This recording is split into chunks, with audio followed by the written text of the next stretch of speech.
Welcome to the Cursed Hour, where every whisper in the dark, every creak in the floor, might be something watching threes. If you found this channel, you're already part of the curse. The Stranger in the Snow. The city was a frozen wasteland, its streets buried under snow that fell like a curse. Sophie, a 25-year-old office worker, navigated its icy grip with caution, her car, a fragile shield against the storm. She was alone, the last to leave her suburban office, the night stretching before her like a threat. She was a 25-year-old female, her life a patchwork of early mornings and late nights. But nothing had prepared her for the terror waiting in the dark. This wasn't just a drive home. It was a descent into a nightmare, a moment that would redefine her understanding of fear. The office was a ghost. Its lights dimmed, its halls silent. It was a couple weeks before Christmas, and Sophie's shift had kept her until the witching hour. Her small apartment in the city was a distant beacon, a promise of warmth after the grind. She lived in a small apartment in the city, but worked at an office further out in the suburbs. The commute, a daily battle now worsened by winter's wrath. Her shifts were all over the place, sometimes early mornings, sometimes late nights, and tonight was one of the latter. She got out at 1100, the last to leave, her keys jangling as she secured the building. She locked up, then walked out into the snow to her car. The cold biting through her coat, the world a blur of white. The snow was relentless, a veil that hid the world's edges. There was about an inch or so on the ground, blanketing her car in a heavy shroud. She wiped off her windshield, then let her car heat up the defrosters, humming as she shivered in the driver's seat. The suburbs were quiet. The office park deserted its parking lot, a sea of untouched snow. She began the long drive home, her headlights cutting feeble paths through the storm. She drove slowly as the roads weren't plowed yet, the snow piling high, a slick menace under her tires. There was still a good amount of snow on them, making every turn a gamble, every mile a test of nerve. The car was her lifeline, but it was failing her. A couple times her car lost traction, skidding for a heart-stopping moment before jerking back under control. It sent her into a mini panic, her hands gripping the wheel, her breath shallow. She balanced caution with urgency, knowing the drive could stretch endlessly if she went too slow. It was a constant balance of trying to drive slow and carefully, but also not so slow that it would take 2 hours to get home. 20 minutes in the road betrayed her. Her car lost traction again and just wouldn't stop sliding, the wheels spinning uselessly as she drifted. She slid into a snowbank on the side of the road, slightly angled downward into a ditch. The impact slow but final, her car sinking into the snow like a ship run aground. Sophie was stranded, the night closing in. It actually happened very slowly enough that she didn't think there was any damage, but escape was impossible. There was no way out, the car lodged deep, its doors nearly buried. She pulled her hat on the cold, already seeping through her clothes. She threw her hat back on and stepped out, the snow crunching under her boots, the wind a knife against her face. Her car had basically sunk into this ditch and was covered in snow, almost up to the doors, a prisoner of the storm. Frustration overwhelmed her. She put her face in her hands, just frustrated at the inconvenience, the weight of the night pressing down. She reached for her phone, ready to call roadside assistance, but headlights pierced the dark. Some headlights came down the road, slowing down and stopping right next to her, a silver truck, ordinary yet ominous in the snow. The truck was a lifeline, or so she thought. It was a regular-looking silver truck, its engine idling, a beacon in the storm. The driver rolled down the window, his face shadowed. They rolled down the window. "You need any help, I can tow you out if you need it," he said, his voice calm. Steady. Sophie's relief was instant. "Yeah, that would be great. I'd really appreciate it," she replied. The thought of saving a costly tow fee too tempting. It was hard to pass up on saving on a $200 towing fee and possibly waiting for hours. He nodded, promising a quick return. He said to give him 5 minutes to get his tow hitch from his garage, then quickly drove off. Sophie watched the taillights fade, doubt creeping in. She wasn't expecting them to have to go back home to get what they needed. When they offered to help her, the offer now seeming less certain, less safe. She climbed back into her car, the cold biting deeper. Nearly freezing already, she got back in her car, the heater's warmth, a fleeting comfort. The weight stretched each minute, fueling her unease. It seemed like a bit of an inconvenience just to help some random person. Was he really coming back?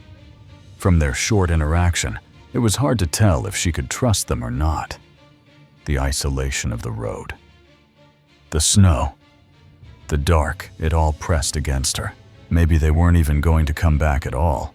Or they were going to come back, but not to help her. Her mind spiraled. The longer she sat there and waited, the more unsure she felt. Should she call roadside assistance, just in case?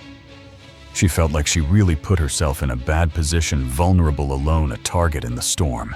A knock shattered her thoughts, loud and insistent. She jumped back in her seat, startled by loud knocking on the side window. A man stood outside, his face half hidden. There was someone standing out there, staring in at her, his presence a violation. It was a man with 2 thick jackets on and a scarf covering most of his face, his eyes glinting in the dim light. She cracked the window, hoping he was another helper. She cracked the window. Down, her voice tight. His skin was very pale, like he'd been out in the cold for a while. "I'm okay. I've got help on the way. They should be here any minute." "Thank you, though," she said, urging him to leave. He still didn't acknowledge her, his silence a threat, his stare unyielding. The moment turned predator. She heard a click. He tried to open the door. Her heart stopped. It took her a moment to realize that that's what she heard, the sound of betrayal.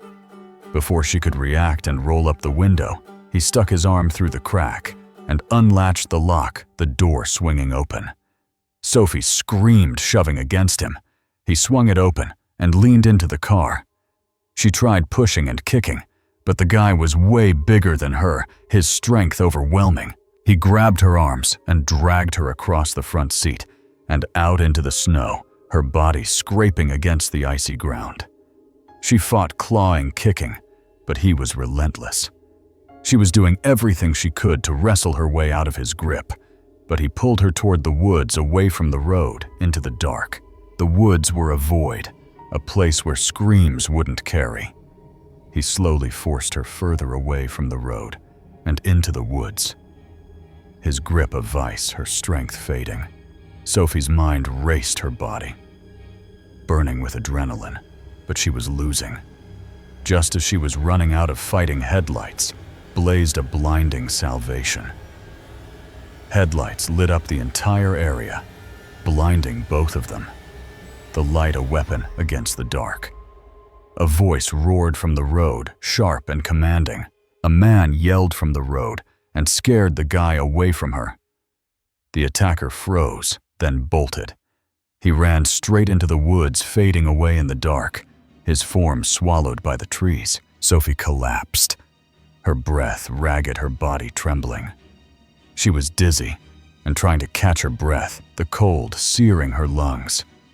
The man from the truck ran to her, his face kind but urgent. The man helped her up and back to the road, giving her his jacket to keep her warm. She saw it then, the silver truck, its engine still running.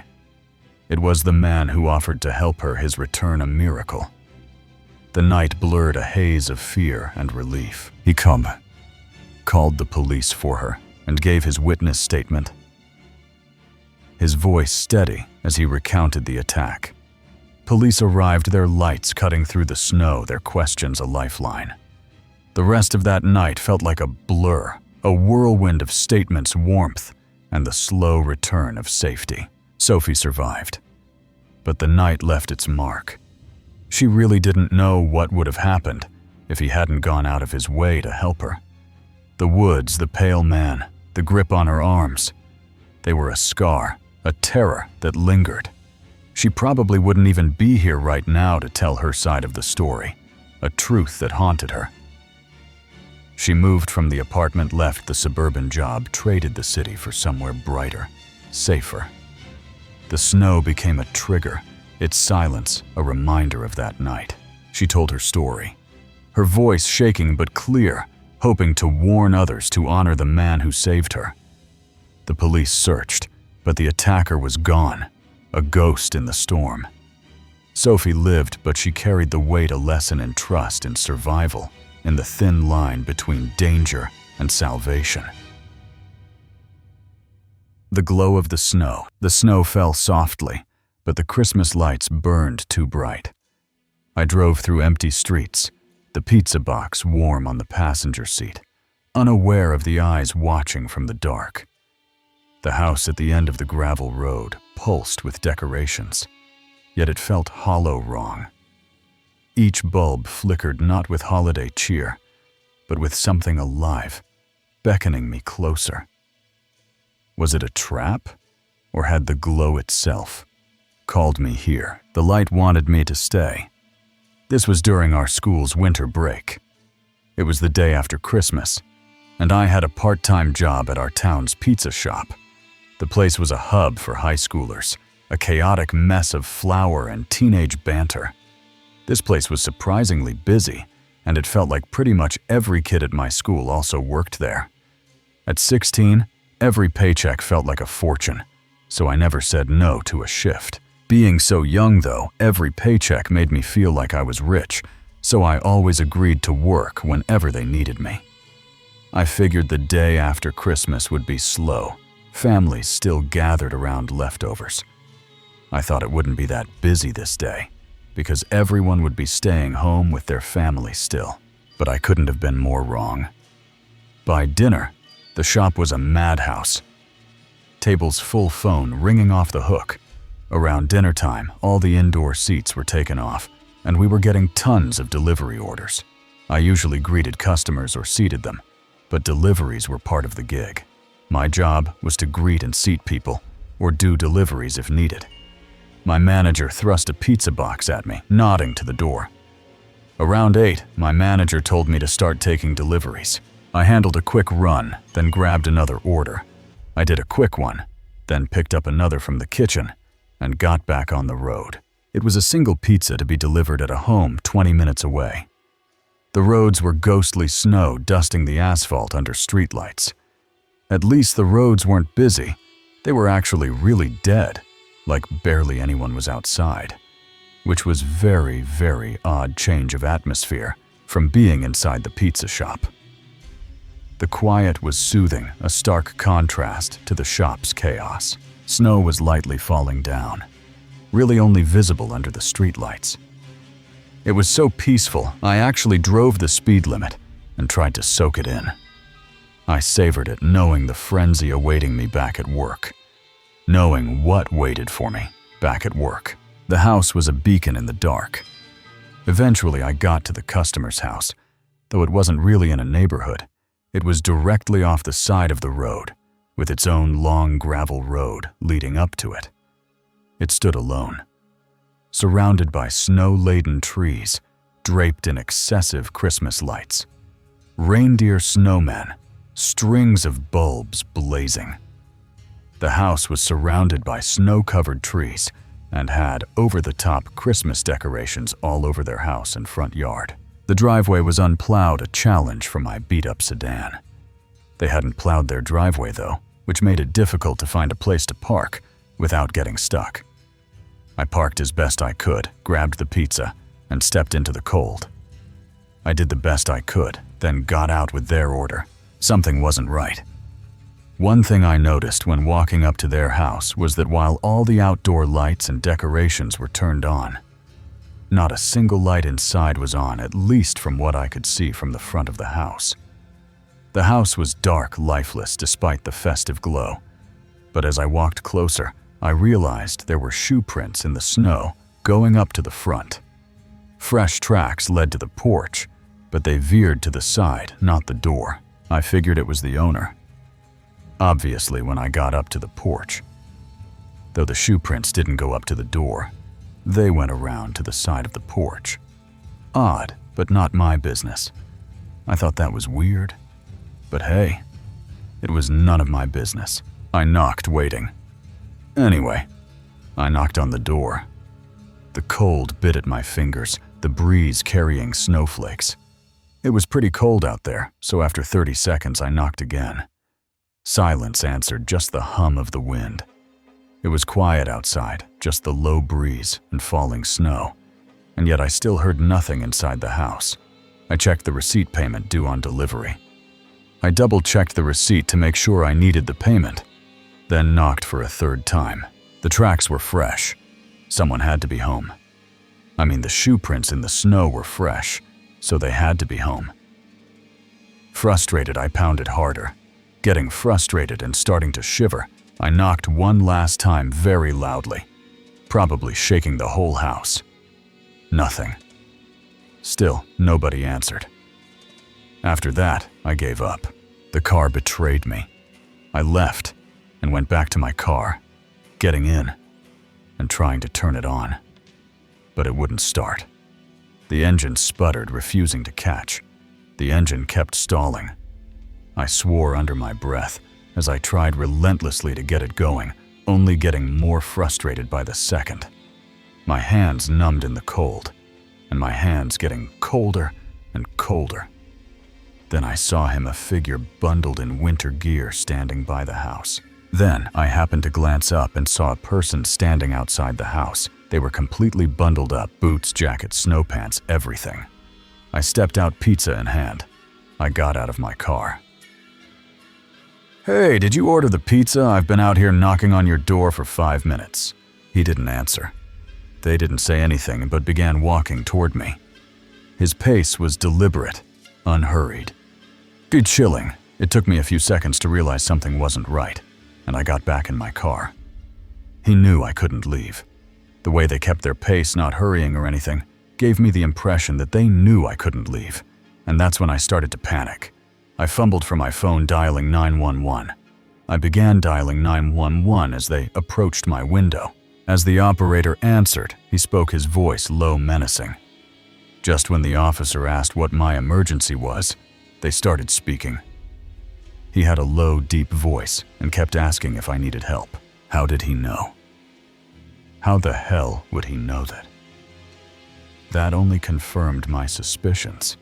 I stammered to the operator, giving my location. I told the officer what I could and how to get where I was. The man grew agitated, moving faster, searching for a way in. The man outside started getting impatient, moving faster, and looking around like he was trying to find a way in. I was trapped to the window, my only shield. It was absolutely terrifying, sitting helplessly in my tiny car, with this likely dangerous man outside, and only a thin window between us. I kept cranking the key, praying. I kept trying to get the engine running, praying for it to work. He wanted in. He then started reaching into his pockets, looking for something. But I could see the panic in his face when he couldn't find whatever he was looking for. He pounded the window, fists thudding. He then punched the window a few times, trying to break it, before running back to the side of the house like he was going to get something. I sat heart racing, debating whether to run. 2 minutes passed as I sat there, trying to decide whether to wait for the cops or leave my car and try to make a run for it. Then, police lights flashed in my mirror. Then I saw the flickering blue and red lights in my mirror. He reappeared holding something sharp, but fled at the sight. And at the same time, the man showed up on the side of the house holding something in his right hand. He saw the lights and instantly took off. The truth was worse. I'm sure it doesn't need too much explaining as to what happened that night. But that man didn't live there. The owners were away, their decorations allure. The owners were gone for the holidays, but the man had plugged in their decorations in the outlet outside the house to make it look like they were home. He'd sabotaged my car while I knocked. While I was on the porch, He tampered with something inside my car to keep it from turning on. I'm no mechanic, but it was deliberate. I'm not a car guy, so honestly, I didn't really understand it. He'd planned something darker, kidnapping maybe worse. Likely the man planned to kidnap me, but out of sheer luck, he must have dropped his knife or whatever tool he needed to break the window, so that's what he ran back to get. Luck saved me. Nothing's for certain, of course, but that seems like the most likely case. I quit deliveries that night. Anyway, I stopped doing deliveries after that night, but the lights weren't done. Days later, I found a photo from that night on my phone taken accidentally. The decorations glowed, but their light formed shapes, faces, eyes watching from the snow. I deleted it, but at night I hear faint hums like bulbs buzzing, even with no decorations in my apartment. Was it a man, or did the glow itself summon me? I avoid snowy roads now, and I don't trust Christmas lights. What lingers in the snow when the houses are empty? The shadow in the blizzard. The blizzard howled, a relentless beast cloaking the suburb in snow and shadow. At 28, Nora lived alone in a modest house, her work-from-home routine, a shield against the storm's fury. The world outside was a frozen wasteland, its beauty laced with menace. It was mid-January, and it was snowing every day. Here I work from home, thankfully. She relied on her dog Gracie for companionship. But tonight, the storm would bring a stranger to her door. His presence would shatter her sanctuary, turning her home into a battleground. The snow fell heavy winds carving paths through the drifts. Some of the days, it was pretty bad, with heavy snowfall and gusts of wind. Nora's Zoom meetings were a slog, her connection faltering under the storm's weight. This day, I was in Zoom meetings all day for work, but my connection was really poor. By evening, the internet died, forcing her to abandon work.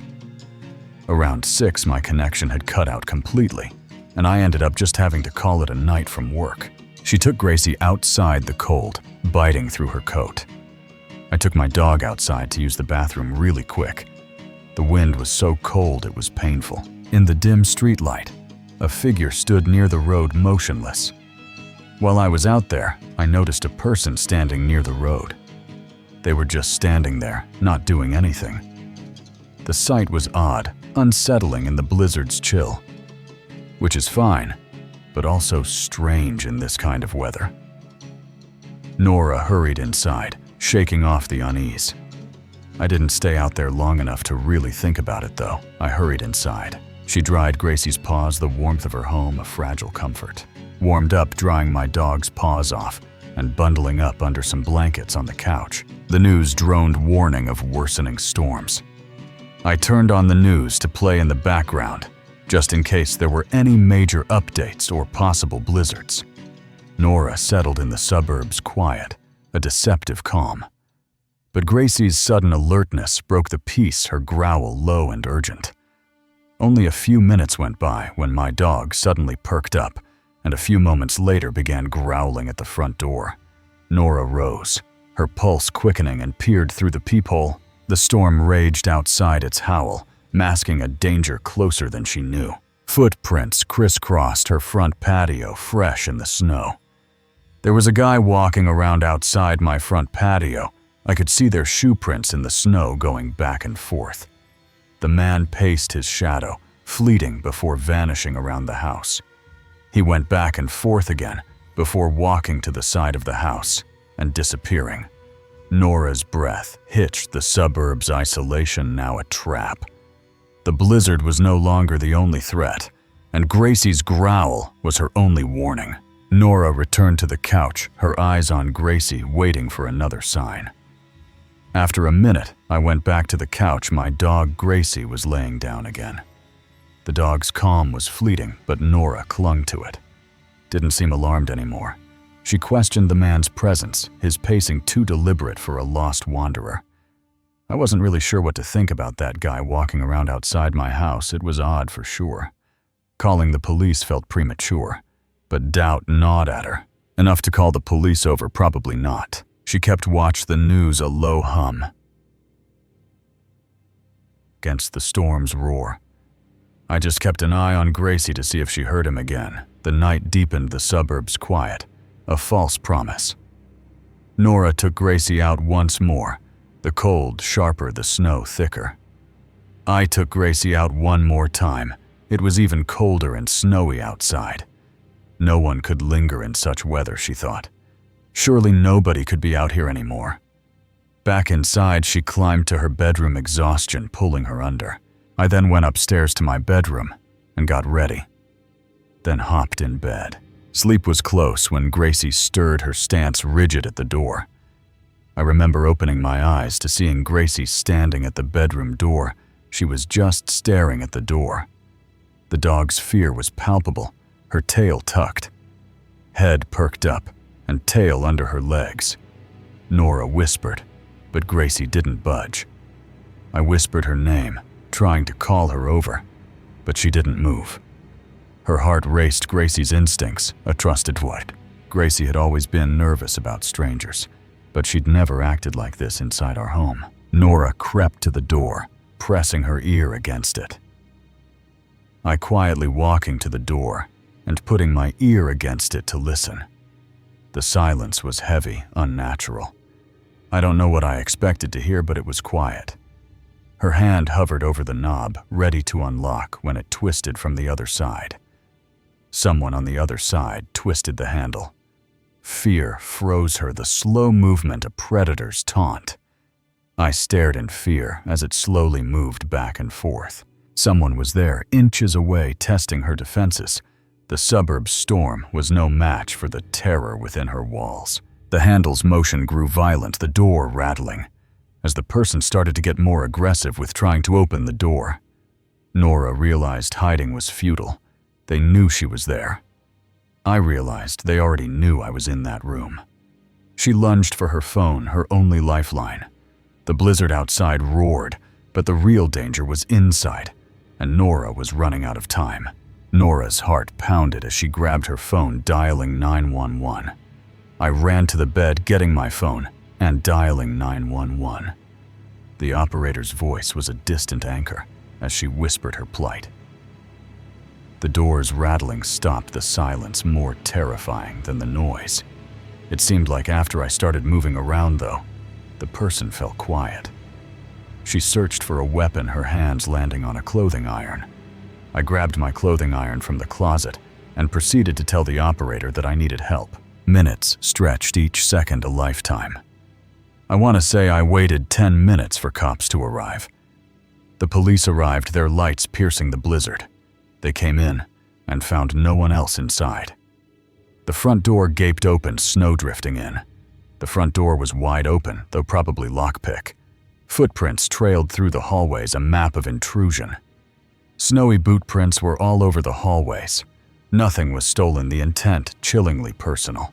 They had no intent on stealing anything, they were just looking for me. The officers searched, but the intruder was gone. Unfortunately, that's where the trail ends. The guy came and left with no other traces. Nora clutched Gracie, the dog's vigilance her savior. I don't think I'd even be able to sleep at night if not for Gracie watching my back. The police offered little, their resources strained by the storm. Nora's home, once a haven, was now a crime scene. The suburb's quiet was a lie, its snow hiding a predator's tracks. She replayed the night, the figure by the road, a warning ignored. Was he the same man, watching her waiting? The footprints outside, deliberate and pacing, suggested intent. Nora's isolation, a comfort in the storm, had made her a target. She locked every door, checked every window, Gracie her only guard. The blizzard's howl was a chorus, singing of dangers unseen. Nora's fear lingered, the stranger's purpose, a dark riddle. She installed alarms, their beeps, a nightly ritual. Gracie slept closer, her growls a promise of protection. The suburb's calm was shattered, its streets now paths of suspicion. Nora vowed to be vigilant, her home, a fortress. Gracie, her sentinel. The stranger's shadow clung to Nora, a ghost in the snow. Hopefully it stays that way. She avoided the dark, her home's lights blazing against the night. The blizzard's end brought no relief, the suburbs quiet a mask. Gracie was her anchor, her instincts, a lifeline. Nora's trust in safety was broken, each creak a threat. She hired a security expert fortifying her home with cameras. The footage was a constant watch, her phone a window to danger. She warned neighbors her story, a caution. The stranger's face was a blur, his motives a void. Was he a hunter or a passing menace? The question haunted her sleep, a rare guest. Nora kept Gracie close, her loyalty a shield. The dog's growls were her guide, her courage a gift. The suburb's peace was a memory, its snow a canvas of fear. Nora was no victim. She was a survivor, her home a bastion. The stranger was gone, but Nora's strength remained forged in the blizzard's terror. The smiling man. The road stretched into the darkness, swallowed by the night's heavy silence. Ethan, a pizza delivery driver, navigated the empty streets. The hum of his car, the only sound. 2 years on the job had dulled his senses to the late-night strangeness, but tonight felt different. The order had come in late to an address on the town's edge, where the industrial district loomed like a forgotten relic. He turned onto a street where the streetlights flickered, casting jagged shadows. The drive there was quiet. The streets were empty, and most of the streetlights didn't work. The house came into view, small and weathered, its windows dark. Ethan parked the headlights, cutting through the gloom. Then he saw him, a figure at the end of the driveway, motionless, watching. He was tall, wearing a gray jacket and jeans, standing there, staring at my car. Ethan's grip tightened on the steering wheel. The man's face caught the light, and he was smiling, a wide, unnatural grin that didn't reach his eyes. Ethan grabbed the pizza, stepping out, his breath visible in the cold. "Hey, got your order here," he called, forcing a steady tone. The man didn't move, his smile fixed like a mask. Ethan approached the gravel, crunching underfoot. "It's $22.50, he said, holding out the box. The man reached into his pocket, pulling out coins. "Exact change," he said, his voice low, almost a hum. He counted each coin deliberately, holding it up to the light, before placing it in his palm. It took longer than it should have, but I stayed quiet, watching him. Ethan's fingers stiffened around the box, the cold biting deeper than it should. Beyond the headlights, the darkness seemed to pulse alive with unseen eyes. Finally, the man handed over the coins, his touch icy against Ethan's hand. I placed the pizza in his hands, hoping to end the interaction quickly. But the man didn't leave. His smile grew a little wider, and he tilted his head slightly. "You drive fast," he said, his voice cutting through the silence. "Too fast sometimes." Ethan's chest tightened. He'd never seen this man before, never spoken to him. How could he know anything about me? "Thanks, Ethan," muttered, stepping back, his heart hammering. I turned and walked quickly to my car, the man's gaze boring into his back. Ethan started the engine tires, squealing as he pulled away. I glanced in the rearview mirror. He was still standing there, holding the pizza, staring at me. The industrial district faded behind him, but the man's smile lingered in Ethan's mind. He drove faster, the main road's lights offering little comfort. Then I saw him again in the rearview mirror, far behind me. He was walking head tilted, that same grin gleaming in the dark. Ethan's breath caught. No one could move that fast, not on foot. He floored the gas. The car lurching forward, the mirror empty when he checked again. Back at the pizza shop, Ethan parked near the entrance, the building dark and deserted. His hands shook as he tried to calm down, the night pressing against the windows. My phone buzzed. He grabbed it, expecting a work alert. It was a text from an unknown number. "Drive safe." His stomach dropped. He looked up, scanning the lot. He was there, standing at the edge of the parking lot, the streetlights barely catching his face, that smile unbroken. Ethan didn't wait. He threw the car into reverse, speeding home, the road blurring past. He never went back to work after that. At home, Ethan locked every door, the silence deafening. The man's words echoed, "You drive fast." How had he known Ethan's delivery routes were random, his car unmarked? He checked his phone. The text still there, untraceable. Sleep didn't come that night. The next day, he called his boss, quitting without explanation. But the man's presence lingered like a stain on the edge of his vision. A week later, Ethan found a coin on his doorstep, old, tarnished like the ones the man had counted. No one could have placed it there without tripping the porch light. Ethan moved to a new town, hoping distance would erase the memory. But the coin stayed with him, tucked in a drawer he never opened. Some nights he'd wake to the sound of gravel crunching outside, though no one was there. He stopped driving at night, the open road too exposed. Once at a gas station, he saw a man in a gray jacket across the lot, head tilted watching. Ethan didn't look twice. He got in his car and drove the rearview mirror empty, but heavy with possibility. The smiling man was out there waiting for him to slow down. The basement order. The night was heavy, the kind that makes your skin crawl before you even see what's waiting. Delivering pizzas is usually boring. People are usually in a hurry to grab their food, and I'm in a hurry to get back on the road. But this delivery was different, a single order that turned my routine upside down. Last Friday, I got an order that still doesn't make sense to me, and I don't think I'll ever deliver again. The air was thick with an unspoken warning as I drove toward the edge of town. It was late, nearing the end of my shift. The manager slapped a receipt on the counter, his eyes already on the clock. My manager handed me the last order of the night, a single large pizza. It was just one box, nothing special. But the address made me pause. The address was for an apartment complex I hadn't delivered to before, which was unusual since I knew most of the regular spots in town. I punched it into my G-pin and the route lit up, leading to a place I didn't recognize right by the highway. When I punched the address into my G-pin, it showed a building on the far edge of town, right near the highway. The streets grew quieter as I drove, the city fading into a patchwork of neglected buildings. The drive was uneventful at first, just the usual empty streets and the occasional car passing by.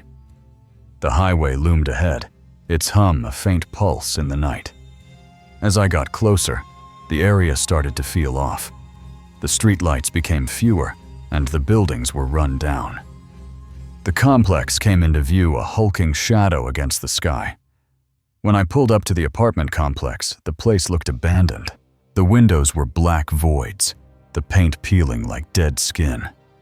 The windows were dark, the paint was peeling, and there wasn't a single car in the lot.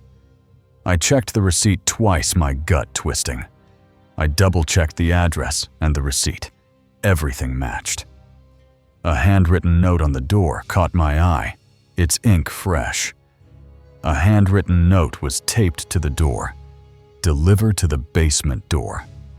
Basements weren't delivery spots. Nobody sent you to a basement. I paused. Most places don't let people wander into their basements, and I didn't even know this building had one. I almost left, but this note felt like a command.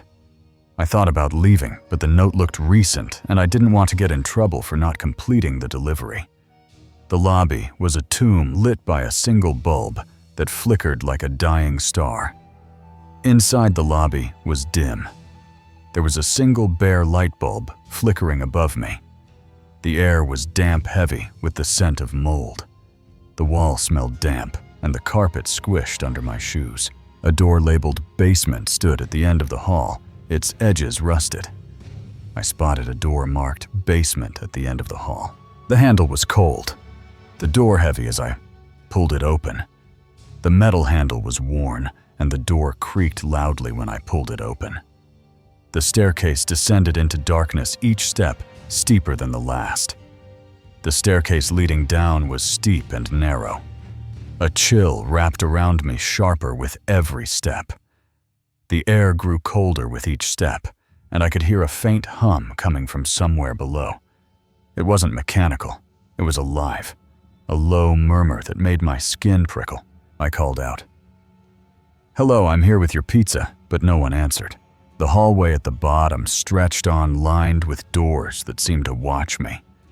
When I reached the bottom, I saw a long hallway with several doors lining the sides. Most were shut, but one at the far end was cracked open, leaking a sickly light. Most of them were shut, but one at the far end was slightly open. A faint light spilled out. The hum grew louder, resolving into voices, soft, overlapping, unintelligible. The hum grew louder, and I realized it wasn't from a machine. It sounded like voices, low murmuring voices that I couldn't understand. I called out again, my voice swallowed by the walls. "Hello?" I called again. The voices stopped. The silence was worse, a void that pressed against my chest. I froze, staring at the open door ahead of me. My heartbeat thundered as I edged forward, the pizza box, a flimsy shield. I could feel my heartbeat in my ears as I took another step. The hallway seemed to stretch the door impossibly far. The hallway felt endless, but I finally reached the door. I nudged it open with my foot, the light inside dim and wrong. I pushed it open with my foot, trying to keep a grip on the pizza box. The room was small, its concrete walls closing in like a trap. The room inside was small, lit by a single lamp on a table. The air was stale thick with something I couldn't name. The walls were bare concrete, and the air smelled stale. In the center, figures sat in a circle, their backs hunched, unmoving. In the center of the room, a group of people sat in a circle. They were all hunched over their backs to me. I forced my voice out, trembling. "I've got your pizza," I said, my voice shaking. No one stirred. None of them moved. I stepped closer. The box shaking in my hands. I stepped closer, holding the box out in front of me. One head turned slow and deliberate, revealing a face that wasn't right. Pale eyes, too wide, lips cracked. Slowly, one of them turned their head. Their face was pale, their eyes wide and unblinking. The others followed their gazes, locking onto me, empty and yielding. One by one, the others turned to look at me. They all had the same empty expression, like they weren't fully there. My hands shook the box, nearly slipping. My hand started to shake, and I nearly dropped the box. "Who ordered this?" I whispered, my voice barely audible. "Who ordered this?" I asked, my voice barely above a whisper. The first figure stood, their movements jerky, unnatural. The first person to turn suddenly stood up. They moved stiffly, like their limbs didn't work properly. The others rose in unison, their eyes never leaving me. The others followed, all rising at the same time. They didn't take their eyes off me. I stumbled back, my heel catching the doorframe. I stepped back, nearly tripping over the doorframe. They moved toward me, slow but relentless. None of them spoke, but they started walking toward me, slow and deliberate. Panic surged, and I dropped the box, sprinting down the hallway. My breathing quickened, and I dropped the pizza, bolting down the hallway. The air thickened, pressing against me as I ran. The air felt heavier as I ran. The light at the top of the stairs seemed so far away. Footsteps echoed behind me, soft at first, then louder, closer. Behind me, I could hear footsteps, soft at first, but growing louder. I hit the stairs, my legs burning as I climbed. I hit the stairs and scrambled up, not bothering to look back. The footsteps didn't stop, their rhythm wrong, uneven. The footsteps didn't stop. I burst into the lobby, slamming the door behind me.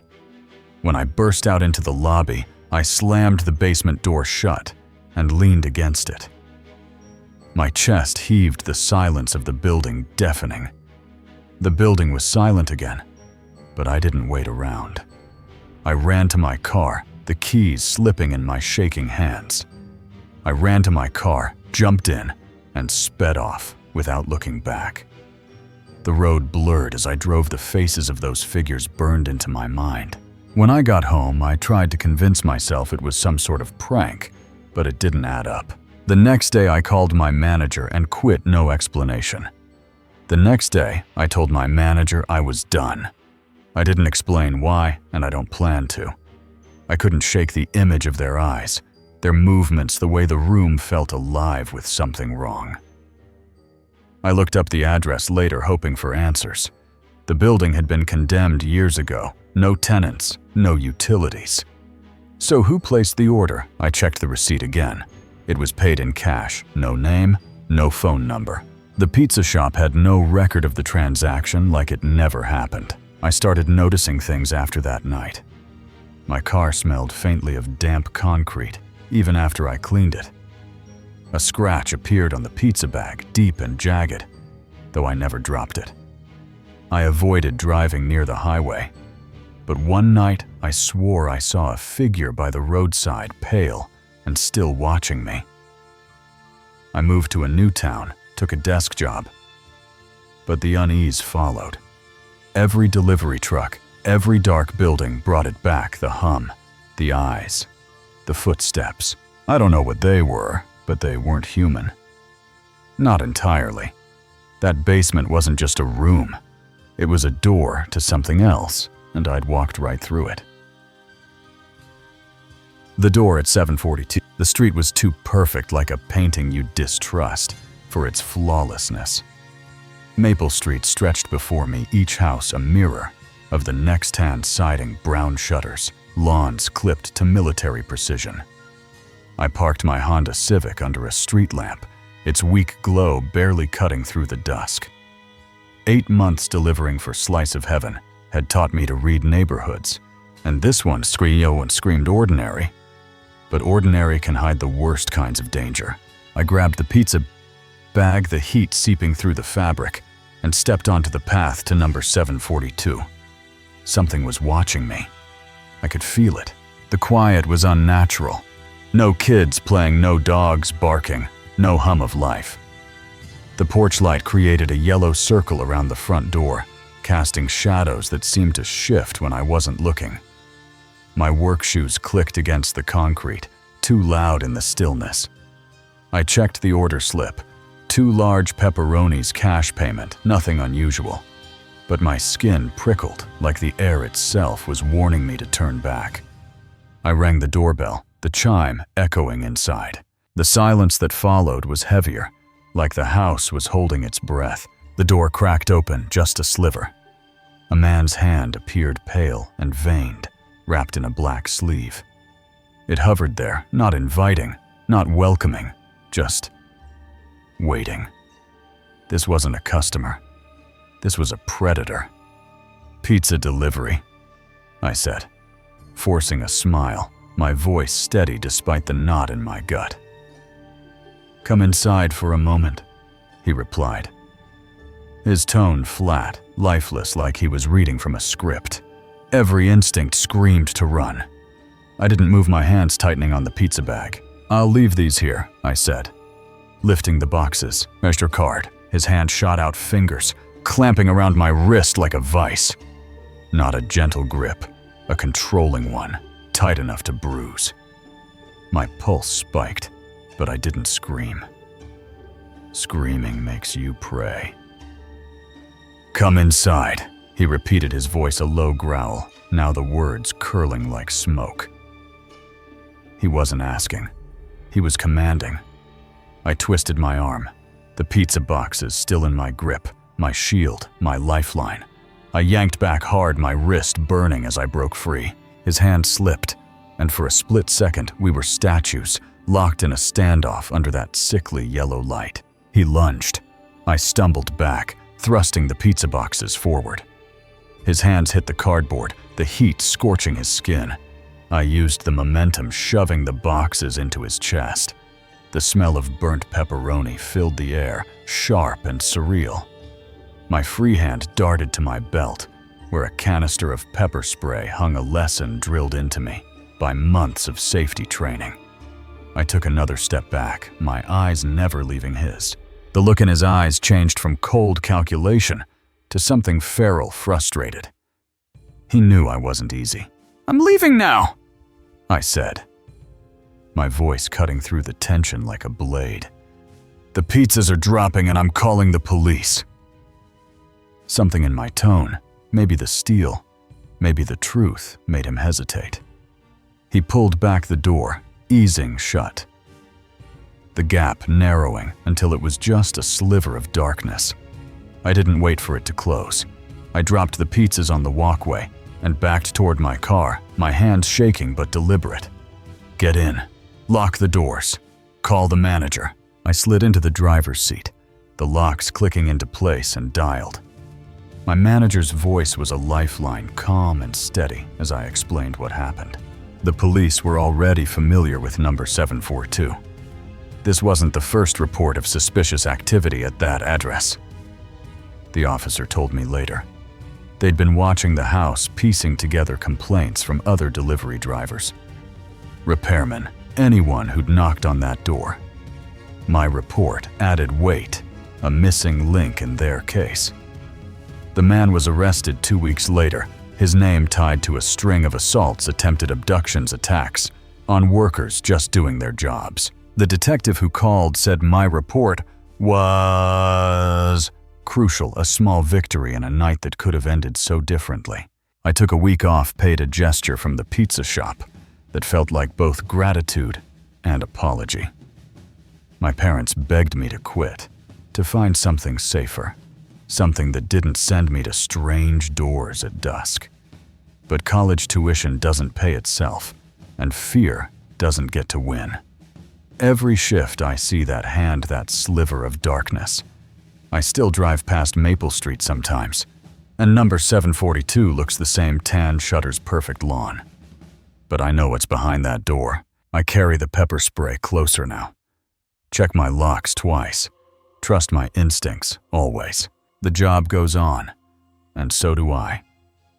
Some nights I still think about number 742, about how close I came to being a name in a police report. The other drivers swap stories, whispers of houses to avoid addresses that feel wrong. We're not just delivering food. We're walking into the unknown, armed with nothing but training and gut. What did he want with me? What would have happened if I'd stepped inside? The questions linger unanswered like shadows in that yellow light. I keep my uniform crisp, my delivery bag ready, and my eyes sharp, because life doesn't stop and neither do I. The voice beyond the door. The night clung to me like a second skin, heavy and cold. I was 21, scraping by as a pizza delivery driver, my car rattling with every mile. The small town I called home was asleep, its streets empty under a moonless sky. My last delivery of the night was a single pepperoni pizza ordered to a house I didn't recognize. A single large pepperoni to a house on the outskirts of town. The address didn't look familiar, but I wasn't surprised. I shrugged it off. Small towns hide strange corners, houses forgotten by time. I punched the address into my Jeeps, grabbed the pizza, and climbed into my car. The road stretched endlessly, each turn pulling me deeper into the dark. As I passed the cemetery, my headlights seemed to dim slightly, struggling against the darkness that thickened with every turn. The trees closed in their gnarled branches, weaving a canopy that swallowed the stars. Eventually, the road narrowed, flanked by tall, gnarled trees that arched overhead, creating an almost suffocating tunnel of shadows. My tires crunched over gravel, the only sound in a world gone silent. Then I saw it. Finally, I spotted the house. It sat back from the road, a weathered two-story structure with peeling paint and shutters barely hanging on. It looked like it hadn't been touched in decades, its windows black, its driveway empty. Was this even the right place? I parked, my hands tightening around the pizza box. The place looked abandoned. I parked my car and hesitated, gripping the pizza box tightly. My phone was useless, no signal, no way to call and check. My phone had no service, so I couldn't call. To confirm the order, I glanced at the ticket again. This was the address. Doubt gnawed at me, but I stepped out the air, biting despite the summer heat. Taking a deep breath, I walked up the creaking porch steps, the wood groaning under my weight. The silence was wrong, heavy, like the house was holding its breath. I knocked on the door, the sound echoing unnaturally in the stillness. Nothing. Then a sound, slow, deliberate, like boots dragging across wood. Faintly, I heard it, the sound of slow, deliberate footsteps from inside the house. They were heavy, dragging slightly, as if whoever was moving didn't have the energy to lift their feet. My pulse quickened. "Hello," I called out, trying to sound more confident than I felt pizza delivery. The footsteps grew louder, closer, then stopped. The steps grew louder, closer, and then stopped just on the other side of the door. I waited, my breath shallow. The door opened a sliver, and a hand emerged, pale, skeletal. Its skin stretched thin over jagged bones. The door creaked open just a crack, and a pale, bony hand slipped out. The skin was almost translucent, stretched tightly over long, knobby fingers. The hand held out the exact change for the pizza, trembling slightly. That hand wasn't human. Not really. I stared at it, frozen. Something about the hand didn't feel right. Didn't look alive. Then a voice, soft, broken, barely audible from the darkness inside. I heard a voice, soft and desperate, coming from somewhere deeper inside the house. "Please don't leave me here." My blood turned to ice. My blood ran cold. I took a step back. The words weren't a request, they were a plea laced with terror. The voice came again, louder this time, filled with fear. "Please help me, don't leave." I glanced around the woods, pressing closer. But there was nothing. Nothing but darkness surrounded me. I stammered, my voice barely a whisper. Are you okay?" I stammered, my voice barely audible over the pounding of my heart. The hand didn't move, still offering the money, trembling in the air. The hand didn't move. It just hung there, waiting. My mind screamed to run, but my feet wouldn't budge. My instinct screamed at me to run, to get in my car and leave, but something kept me rooted to the spot. Against every ounce of sense, I leaned toward the crack in the door, peering into the void. Against my better judgment, I leaned closer to the crack in the door, trying to see inside the darkness. Beyond was impenetrable like a void. The darkness seemed alive, pulsing, swallowing the light from my flashlight. "Hello," I called out, my voice shaking. "Do you need help? Should I call someone?" The footsteps returned, but now they were moving away, fading into the house. The footsteps started again, but this time they sounded like they were retreating, moving further into the house. The hand retreated, vanishing into the shadows. The hands slowly withdrew into the darkness, and the door began to close. I stepped forward, desperate for answers. "Wait!" I shouted, stepping forward. But the door slammed shut, the sound like a gunshot in the silence. The door slammed shut with a force that sent a shiver down my spine. I froze, the air growing colder, heavier. Then the voice again, fainter, almost lost. I heard the voice again. It was fainter now, almost drowned out by the oppressive silence. "Don't go, please, they won't let me leave." That broke me. I dropped the pizza box on the porch and bolted to my car, fumbling with the keys as adrenaline surged through me. My hands shook as I started the engine, tires screeching as I tore down the road. I half expected to see someone, or something, chasing after me as I sped down the narrow road, but the rearview mirror showed only darkness. The trees seemed to lean closer, their branches clawing at the car as I fled. My heart didn't stop racing until I saw the town's lights in the distance. Back at the restaurant, I spilled the story to my manager. My words a jumbled mess. When I got back to the restaurant, my manager was still there, counting the till. I blurted out the story, my words tumbling over each other in a rush of panic. He frowned, checking the system. He raised an eyebrow and pulled up the address on the computer. "That's weird," he said after a moment. "We don't have anyone listed there. Are you sure you got the right place?" I showed him the ticket, but the order didn't exist. I showed him the ticket, but the system said the order hadn't been placed. The address didn't even exist in the delivery zone. The address wasn't in our records, like the house had never been there. I quit the job a week later, too spooked to keep driving at night. That night haunted me. The memory of that house stayed with me, especially the voice. I couldn't shake the voice, its desperation, its fear. Sometimes when I'm lying in bed late at night, I swear I can still hear it in the back of my mind. Whispering, "Don't leave me here," I started asking around town, digging for answers. An old man at the gas station told me about a house near the cemetery abandoned since a family vanished decades ago. "People hear things out there," he said, his eyes distant. Voices. Begging. I found scraps of stories online, missing delivery drivers, strange orders to non-existent addresses.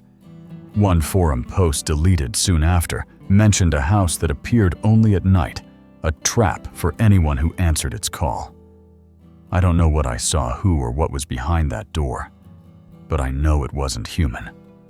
The hand, the voice, the way the darkness seemed to breathe, it wasn't right. I avoid that road now, the cemetery, the woods. But every quiet night when the world is still, I feel it. Something's watching, waiting, and it knows I heard it. The trap in the cellar. The internet was a hunting ground, a place where shadows could wear smiles. Noah had mastered its art, weaving a web of likes and follows to lure the unwary. His Instagram was a mask, a curated lie that hid the predator within. He'd had Instagram for a long time, a digital playground where he collected faces, desires, vulnerabilities. But one profile stopped him cold. A girl, beautiful yet broken, her posts a map to her pain. He never pursued a big following on it. But over the years, he accumulated nearly 1,000 followers. And this time, he'd found the perfect prey. His account was a labyrinth, a tangle of connections.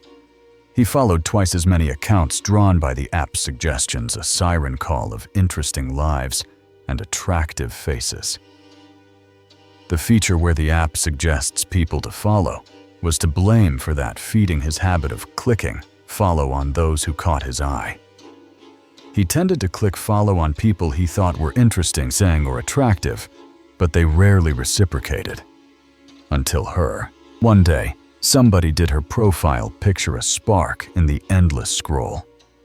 They popped up, and the profile picture was of a fairly cute girl, her smile soft, her eyes carrying a quiet sadness. Noah dove into her world, each post a piece of a puzzle. He went through her profile. The posts went back pretty far. She was a tapestry of moments, cafes, sunsets, shy selfies, her life laid bare for anyone to see. She had the same number of followers as him, and was very pretty, but also quite modest about it. A balance that screamed vulnerability, a quality he craved. The kind of balance that screamed girlfriend material to him, a fantasy he spun in his mind. So of course he followed her, his finger lingering on the button, his pulse quickening. But something stood out. The only odd thing on her profile that suggested anything was an unusually large gap between her last few posts, a silence that spoke of turmoil. The last post was from a week earlier, a departure from her usual selfies. It was just a picture of the front of a coffee shop with the caption, "Back from the breakup." I guess I'll be spending all my time here again. The coffee shop was a beacon, a stroke of fate. He instantly recognized the coffee shop because it was in his city, just 3 miles from his house. It was a trendy spot, all exposed brick and dim lights, a place he'd visited but never belonged. It was a cool hangout spot he'd been to a few times, but he never really fit in with the crowd. Her presence there was an opportunity, a chance to turn a digital spark into something real. If this girl was posted up there, he was totally cool with trying his luck again, his mind racing with romantic fantasies, each one a step toward possession. He started fantasizing like a hopeless romantic, imagining chance meetings, shared coffees, a connection that would bind her to him. Then the impossible happened. She followed him back, and a message pinged his phone. Her words were a hook pulling him deeper. He got a message from her, and his heart burned with a thrill he couldn't name. His heart burned with excitement as he read it. Her name was Ellie, her tone warm but cautious. A girl stepping carefully into a new connection. Things were normal for a while as they texted back and forth, exchanging small details. Favorite books, music, the weather, building a fragile bridge. But Noah saw more, saw the cracks in her armor. She dropped a bombshell on him. Her words a confession that laid her bare. She confessed that after her breakup with her last boyfriend, she got screwed over in pretty much every way. Losing her friends, her apartment, her stability. She was living in her car, a nomad in a city that didn't care. Noah's pulse quickened, not with pity, but with opportunity. Ellie's vulnerability was a gift, a key to his desires. She tried to make friends with the new crowd of people that had grown into her old hangout spot, the coffee shop, but failed. She couldn't fit in either, her confidence shattered by betrayal. Her social confidence had been shot, and she turned to the internet for solace. She found it easier to make friends online where masks were easier to use.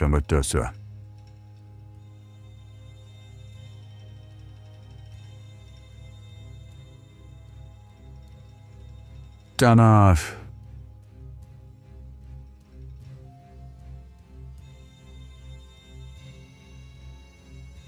That's where Noah came in. His profile, a carefully crafted lure, smiling photos, witty captions, a facade of safety. She said he looked like a cute and baseline trustworthy guy, words that fed his ego, his control. She wanted to meet him not for a one-night stand rebound, but to have company, to feel human again, maybe cuddle, and potentially crash at his place. Noah saw his chance. He was blindsided by her openness, her trust. He accepted immediately, his mind spinning, not with romance, but with possession.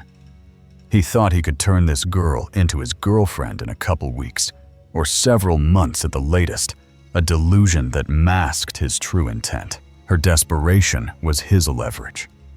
They had been texting for several hours, their conversation a dance of questions and answers, her guard lowering with each message. She asked to come over right away because her car was parked in a sketchy area. Noah's heart raced, not with empathy, but with anticipation. He told her to come right over and gave her his address, his voice calm, his excitement hidden. She said it would take her 20 minutes, and he sprang into action. He quickly tidied things up for her arrival and made some tea the act of performance, a trap dressed in kindness. His apartment was small, unassuming, a perfect stage for what was to come. About half an hour after her last text, he was starting to get worried he had been catfished, doubt creeping in as the minutes ticked by. Then the knock came. There was finally a knock on the door, soft but insistent, a sound that sealed her fate. Noah moved to the peephole, his breath steady. He walked up and looked through the peephole, and lo and behold, there she was. The girl from the photos standing on his doorstep. She was much more rough-looking in real life due to the stress of the last few weeks. Her beauty worn, but undeniable. Her eyes tired but hopeful. That didn't matter to him. If anything, it showed him the way she might look right after getting out of bed in the morning, and he still liked what he saw. Her vulnerability was intoxicating. He opened the door and let her in. His smile warm, his intentions cold. She was very shy and kept apologizing for no reason. Her voice small, her shoulders hunched.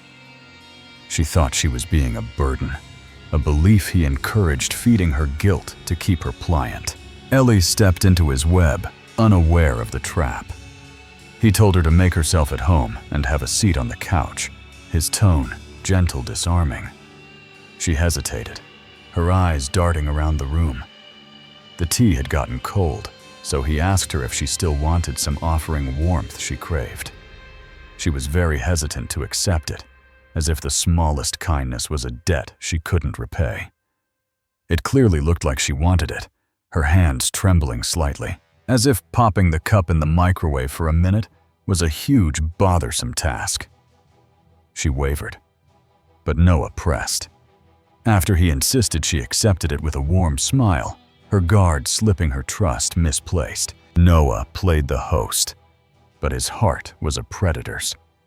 He came back from the kitchen, the tea steaming a prop in his performance. Ellie had settled in, vulnerable and unguarded. She had taken off her shoes and pulled a blanket over her whole body except her head, her small frame curled into the couch. She was cuddling one of the throw pillows underneath a picture of fragility that thrilled him. He gave her the tea, then sat down on the chair across from her, his eyes drinking her in. He tried not to stare, but she was a vision broken. Beautiful his. It was a wonderful sight to see her enjoying a simple, wholesome treat after going through it for so long. A moment he orchestrated to deepen her trust. They talked, her voice soft, her words slurring as the tea took hold. They talked as she sipped it down, and by the time she was finished, she was slurring her words, her eyelids heavy. She fell into the embrace of the couch, her body limp, her trust betrayed. Before she knew it, she was in the deepest sleep of her life, a sleep she wouldn't wake from as she'd hoped. The cellar was her prison, a place where light didn't reach. She woke up in his basement cellar, the air damp, the walls cold. Her hands and feet were tied together and chained to the wall, the metal biting into her skin. Noah had planned it all. The tea, the couch, the chains. It wasn't until 8 hours in the morning that he finally heard her faint screaming for help, her voice weak, her hope fading. No help would ever come for her, not here, not in his domain. She was his creation now, a captive sculpted by his will. She was the perfect captive, physically attractive, emotionally vulnerable, naive, and suggestible. Nobody cared about her, so he didn't think she'd even been reported missing yet. Her absence unnoticed, her life erased. Noah reveled in his control, her pain, his canvas. He did what he pleased with her, a cycle of cruelty and calculated kindness. He put her through degrading conditions for days at a time, stripping her of dignity, breaking her spirit. Then he gave her small but meaningful moments of reprieve, a sip of water, a kind word, just enough to keep her tethered to hope. She got little treats to keep her spirits right, at the level he wanted them to be, a master manipulating his puppet. For the moment she was complacent, her will bent to his, her fight dulled by despair. If that were to ever change, he could break her easily, a threat he held like a blade ready to cut. Noah's pride was his weakness, a need to be seen. He knew it was the stupidest thing he could do right now, but he had this insatiable urge to brag about his achievement. The dark web was his stage, a place where monsters whispered their truths.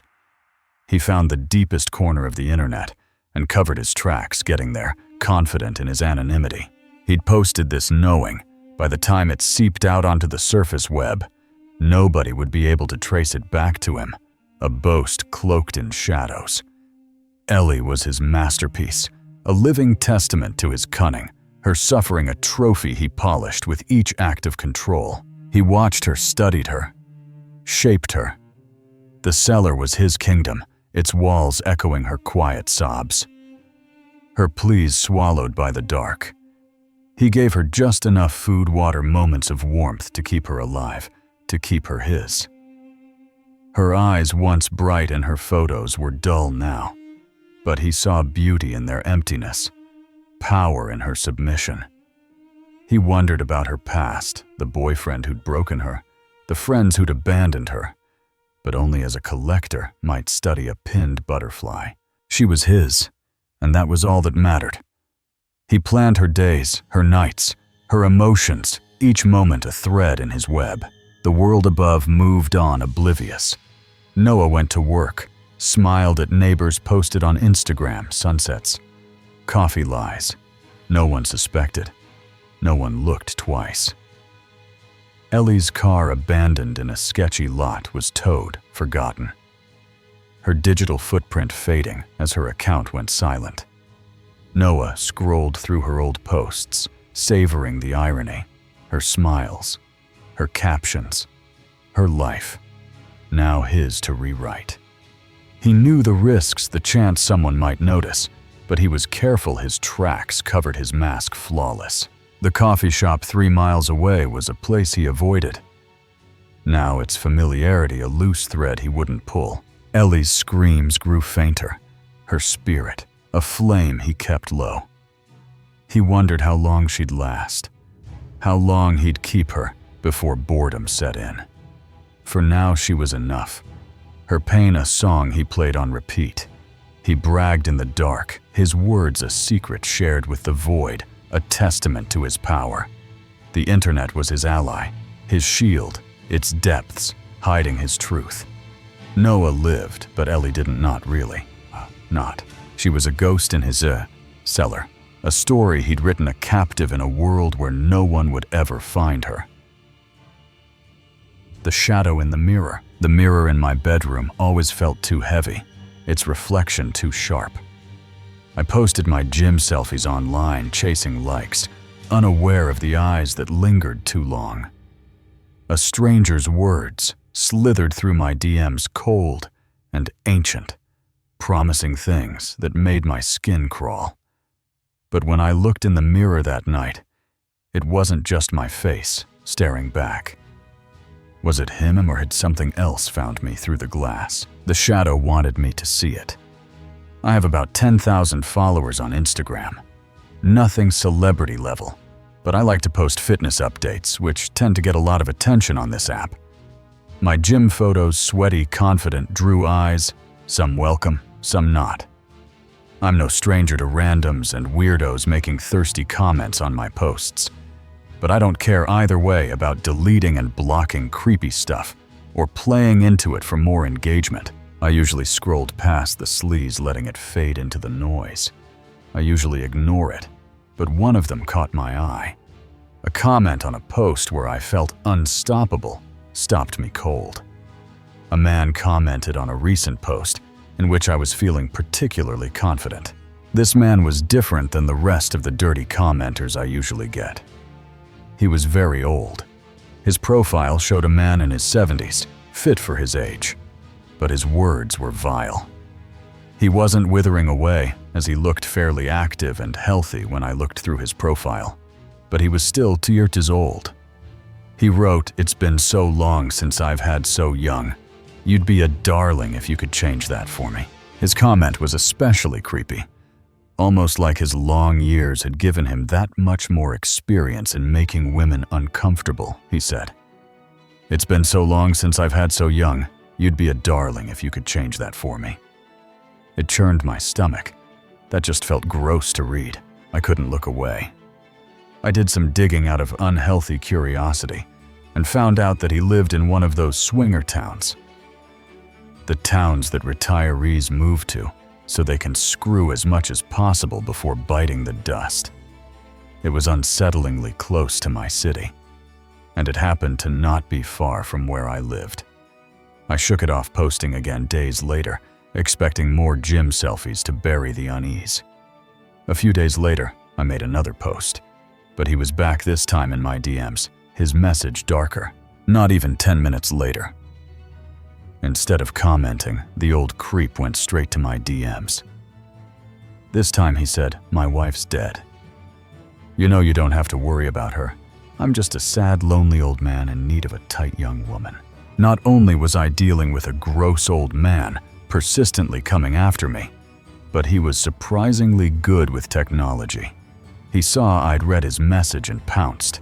He saw that I left him on read and used it against me when I didn't respond.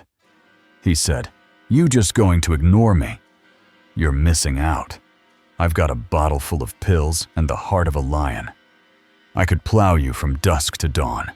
His words were a punch raw and vile. I had a visceral response to that one, and finally texted back that I didn't want anything to do with him or his STD-riddled body. Then I blocked him. I thought that was the end, returning to my routine work gym home. Over the course of the next few days, I slowly forgot about him. I went to the gym every day after work, like usual. Then I went home to my condo and posted a couple pictures here and there, but he hadn't forgotten me. No more creepy old man, thankfully. Although there's never anything stopping a person from making a different account to lurk on my page. I didn't dwell on it, but unease lingered. I didn't worry much about it though. Then one evening, I came home from the gym and saw an unusual car parked in the row of parking spaces in front of my condo unit. It was a vintage car, 70s, maybe out of place among my neighbor's sedans. It was an old-style car from the 70s or something. I knew nobody living near me drove anything like that. Parking wasn't reserved, so I assumed a visitor. But the spots aren't reserved, so I figured someone was having a visitor. I walked into my condo unaware. I went inside to shed my belongings and get a nice long shower. The hot water eased the day's tension, but the air felt off heavier than usual. I wrapped a towel around me and walked across the hall to go back to my bedroom. The hallway was dim moonlight spilling through the window. I hadn't even turned the lights on yet, but there was enough light coming through the window that I didn't feel like it was necessary. I reached my dresser, pulling out clothes. I went over to my dresser and started pulling out clothes. Then I dropped my towel to get changed into them. The mirror saw me first. That's the exact moment I heard a voice from the closet say something that still rings in my ears to this day. I've always wanted to try taking it by force. It was his voice, low and predatory. I screamed as the old man jumped out with a knife in his hand. I bolted for the door, but he was faster, his grip iron on my wrist. I made a run for the door, but he grabbed my wrist and yanked me back, turning me around and pulling me up close to him. I fought, kicking, clawing, ignoring his threats. I fought back against him despite his threats to slice open my neck. The fight was desperate. The more I tried to get him off me, the tighter his grip became, and the more desperately I tried to kick him and clawed his face. My nails tore into his cheek, drawing blood. I dug my nails into the side of his head and dragged 3 deep gashes across his face. He roared, then laughed, a manic edge to it. He shouted in pain, but then began to laugh like a psycho as his hands wrapped around my neck. His fingers tightened, shoving me onto the bed. He squeezed and shoved me onto the bed, getting on top of me and forcing the life from my body. I reached for the dropped knife, vision fading. I tried reaching for the knife he had dropped, but things kept getting darker. His face wasn't his, and the look on his face just became more monstrous as his head swelled with intensity. In the mirror across the room, his reflection twisted, eyes too wide, mouth unnaturally stretched. Something else looked back, not human. Then, for no apparent reason, his grip loosened, and his expression became stunned. He stumbled, convulsing, collapsing to the floor. He staggered back and started to collapse and shake. Then, before I knew it, he was on the floor, having a full-blown violent seizure. I grabbed the knife, dialing 911, watching his body writhe. I immediately went for my phone and dialed 911. After taking hold of the knife, I watched over the old man's body as it continued to convulse. The seizure ended, but he didn't rise. I counted the minutes. 3, 4, 5, and then it stopped. But he didn't get up. He twitched faintly. then stilled. He twitched a few more times before the paramedics and police finally arrived. They found him in a coma, one he never woke from. But I later learned that he had already entered a coma from which he never recovered. Doctors revealed terminal brain cancer diagnosed weeks earlier, fueling his reckless violence.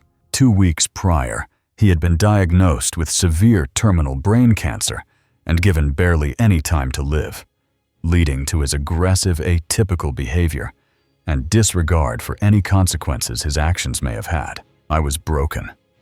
I was in shock, and even though some people say I should consider myself lucky, I still have night terrors, panic attacks, and crippling anxiety from the PTSD.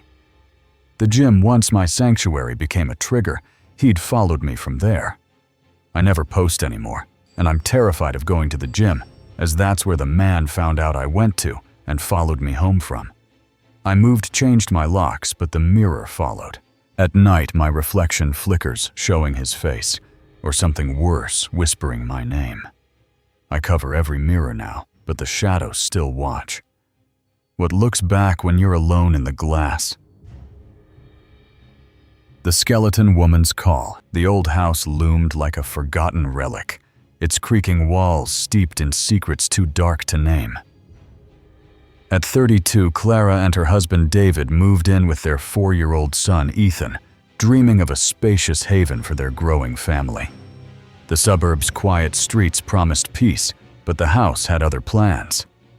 We moved into a nice, big old house a few years after he was born, so we could have enough space to raise him. Ethan's laughter filled its halls, but soon his screams would shatter their hope. A presence, ancient and malevolent, waited in the shadows, and it wanted her son. Clara had never believed in ghosts, her world grounded in logic. I never believed in the supernatural until my son made me reconsider things. But weeks after settling in, Ethan's nightmares began tearing through the night. Only a few weeks after settling in, when he was just 4 years old, he started having terrible nightmares. He'd rush to their room sobbing about a skeleton woman in his closet. He would come into our room in the middle of the night screaming and crying, saying there was a skeleton woman in his closet. Clara and David checked, finding nothing but toys and clothes.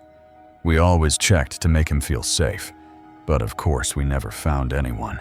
They tried everything: nightlights, stories, prayers, but the terror persisted. My husband and I tried everything to get it to stop, but none of it had any effect. Desperate, they locked the closet, hoping to seal away his fear.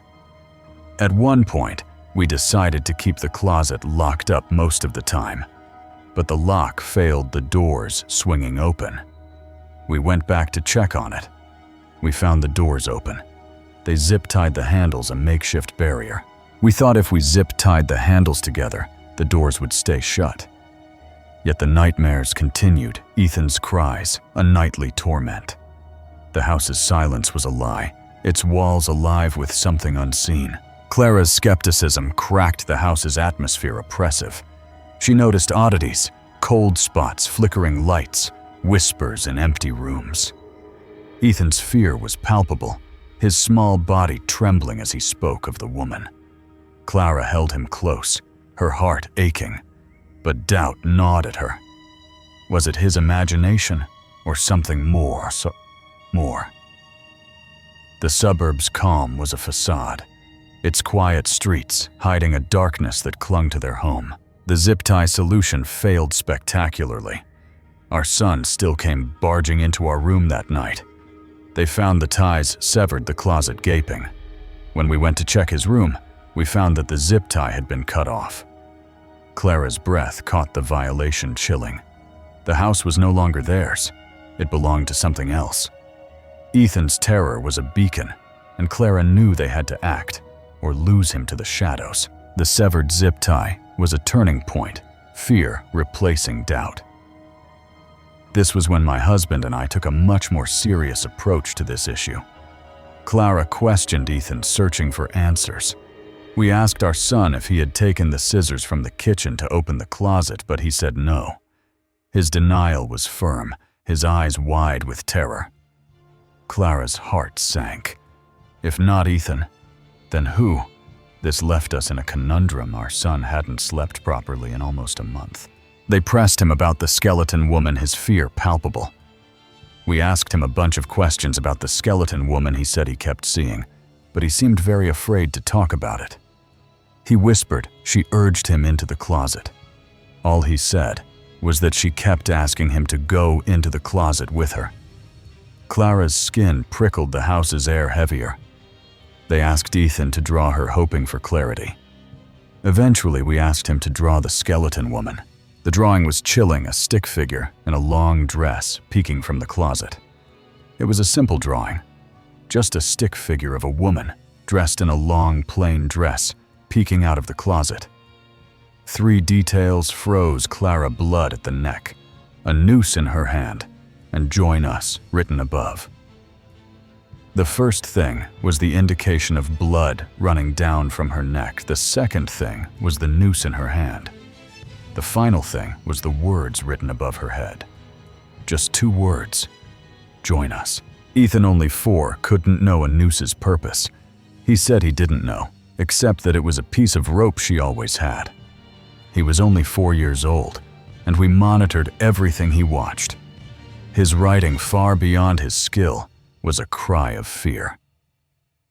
I had been teaching my son how to read and write, but he had never exhibited the motivation to write much more than a few letters. How suddenly, he had perfectly spelled 2 entire words. Clara's disbelief crumbled the drawing a window to something sinister. The house's history unknown to them felt alive in Ethan's fear. They told him to confront the woman, hoping courage would help. We told him to tell that scary woman to go away. But the house had other plans. Clara sensed it in the creaks, the cold, the way shadows seemed to watch. The suburbs' quiet was a trap, its peace a lie, masking the house's hunger. That night, Clara woke to a strange sound. Not Ethan's cries. I heard a weird thumping in the walls. Then I realized that was coming from my son's bedroom. Her heart raced as she hurried to his room. I got up and walked over to his room. The bed was empty, the closet open, its darkness swallowing the light. When I opened the door, I saw that he wasn't in bed, and once again the closet door was open. The house's pulse was alive, and Ethan was its prey. Clara crept toward the closet, her breath shallow.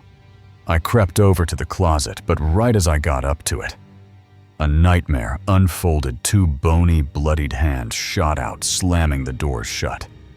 Something happened that I still can't comprehend. 2 bony, bloody hands jumped out from the doors and yanked them closed. She yanked at the handles, but they wouldn't budge. I immediately ran over to them and tried to get the closet open, but no matter how hard I pulled, they wouldn't budge. Panic surged her screams, summoning David. I screamed for my husband to help me, and a few seconds later he came running in. She urged him to break the doors. I told him to break down the doors. David charged, crashing through the wood. He stepped back to the foot of her son's bed, then charged straight at the closet, smashing through the doors. He fell amid the splinters, and Clara rushed in. He fell to the ground on top of them, and I raced in. Ethan hung from the closet rod, a rope around his neck, his face purple. To find my son hanging by the neck from the rack, his face was swollen and purple. Clara lifted him, easing the pressure. I grabbed him and lifted him a few inches to get the pressure off his neck so he could breathe. He fought, kicking the wall, gasping.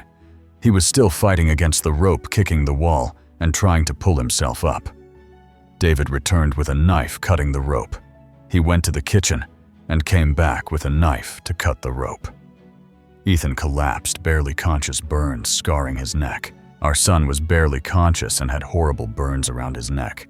They rushed him to the hospital, fear choking them. We still took him to the hospital to make sure he was okay. The hospital's sterile calm was a stark contrast to the house's terror. Doctors saved Ethan, but their questions cut deep. They suspected abuse, alerting the police. In doing so, We inadvertently forced the doctors to call the police to do an investigation as if we had abused our son. Clara and David faced scrutiny. Their love for Ethan doubted. The house's darkness had followed them, tainting even their salvation. The suburb's peace was a cruel joke, its quiet hiding a horror that nearly claimed their son. Ethan's recovery was slow. His neck scarred his eyes.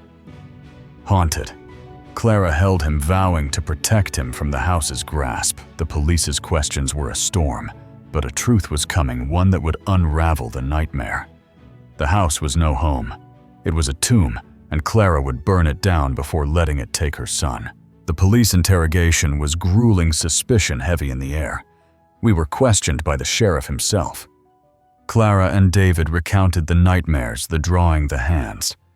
The sheriff's question about the house's history stopped them cold. Among the many questions he asked, one of them was if we knew anything about the history of the house we were living in, which we did not. He revealed a horror from 30 years ago. He went on to explain that 30 years ago, when he was in his second year as a deputy, a mother broken by abuse had snapped, killing her children in Ethan's closet before ending her life. She suffocated and hanged all 3 of their children in the exact closet of my son's bedroom before slitting her own throat. The sheriff's knowledge saved them from charges. It was only the sheriff's knowledge of that case that kept us from being charged with child abuse. He urged them to leave. He strongly urged us to move out of that house as soon as possible, which we absolutely did. Clara's world shifted, the supernatural no longer a myth. The skeleton woman was real, her bloodied hands a remnant of that tragedy. They fled the house, Ethan's safety, their only priority. The suburb's charm was gone, its streets tainted by the house's curse. Clara researched the tragedy, finding newspaper clippings of the mother's breakdown. Her pain, her rage had bound her to the closet, seeking others to join her. Ethan's nightmares faded in their new home, but his fear lingered. Clara watched him, her heart scarred by the night they'd almost lost him. She burned his drawing, hoping to sever the woman's hold. The house was sold, its new owners warned, but Clara doubted they'd stay. The closet's darkness was a trap, its call a siren for the unwary. Clara installed cameras in their new home, their lenses a vigil against the unknown. David slept lightly, his knife closer now. Ethan drew happier pictures, but Clara checked his closet nightly. The suburb's quiet was a fragile piece, its shadows no longer trusted. The house had awakened something in Clara, a belief in the unseen, a fear that would never fade. The house's shadow clung to Clara, a reminder of the night hell opened.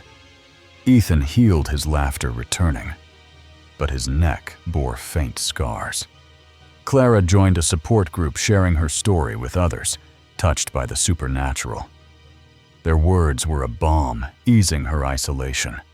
She prayed nightly, Ethan's safety, her mantra.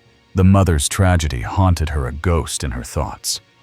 Clara visited the old house, now empty, its windows dark. The closet's door was boarded, but she felt her presence, a chill in the air. She left, vowing never to return. The suburb, a memory of terror. Ethan's drawing was gone, but its image lingered, a warning. Clara taught Ethan courage to face fear with strength. He slept with a nightlight, Gracie, their dog, now his guard. The new home was a fortress, its locks a ritual. The sheriff's tale was a gift, saving them from blame and the house's grasp. Clara was no skeptic now.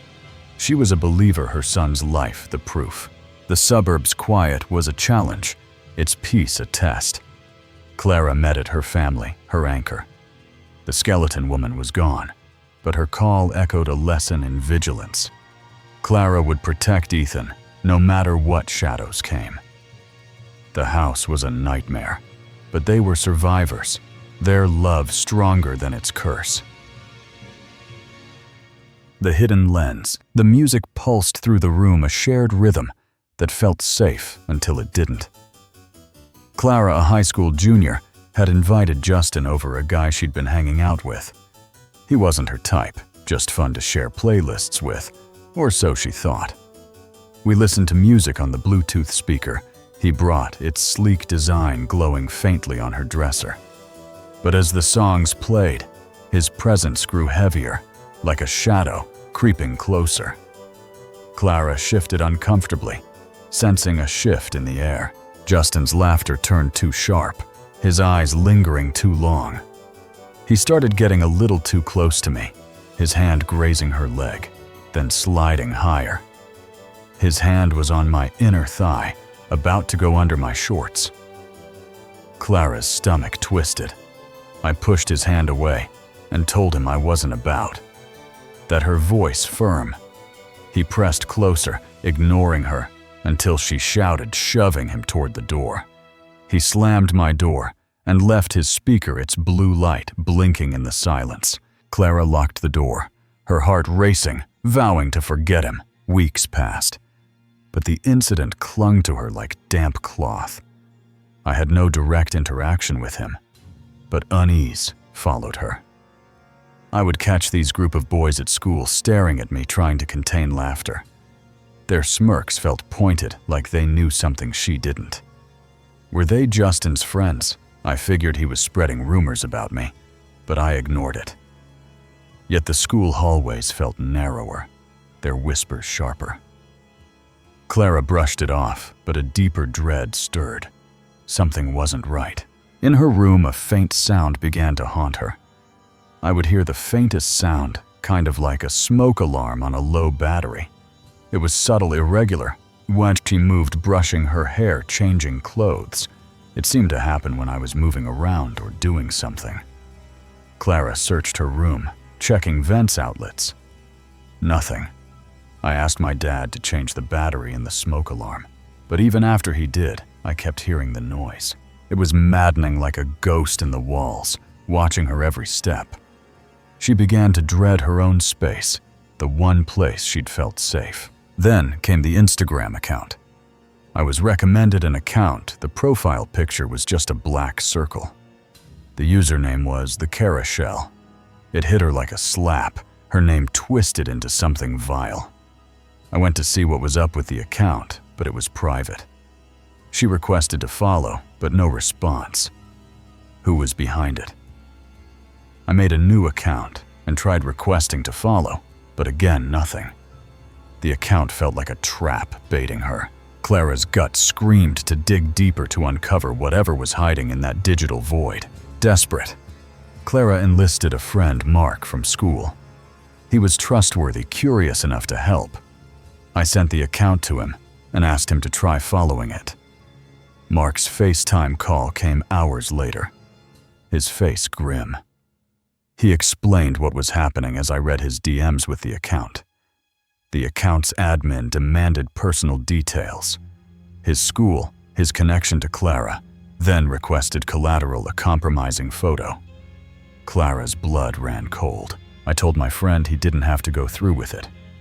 But Mark insisted, driven to expose the truth. They were close to cracking the mystery, and he wouldn't back down. Mark gained access and shared his screen. The account was a gallery of Clara's life stolen. The entire account was pictures and videos of me in my bedroom, completely unaware I was being filmed. Her doing homework, dancing, changing private moments exposed. All sorts of things were captured, from mundane stuff to much more exposing things. A link in the bio led to an OnlyFans, the Carousel, with a $20 fee. Clara paid, her hands shaking.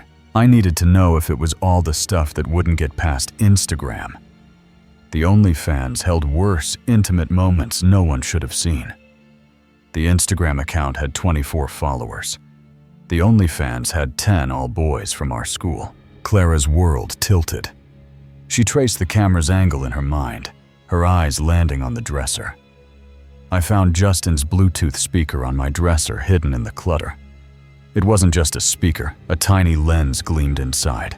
I knew then that it was a secret spy camera he had set up while in my room. Justin had planned it, waiting for his moment to plant it.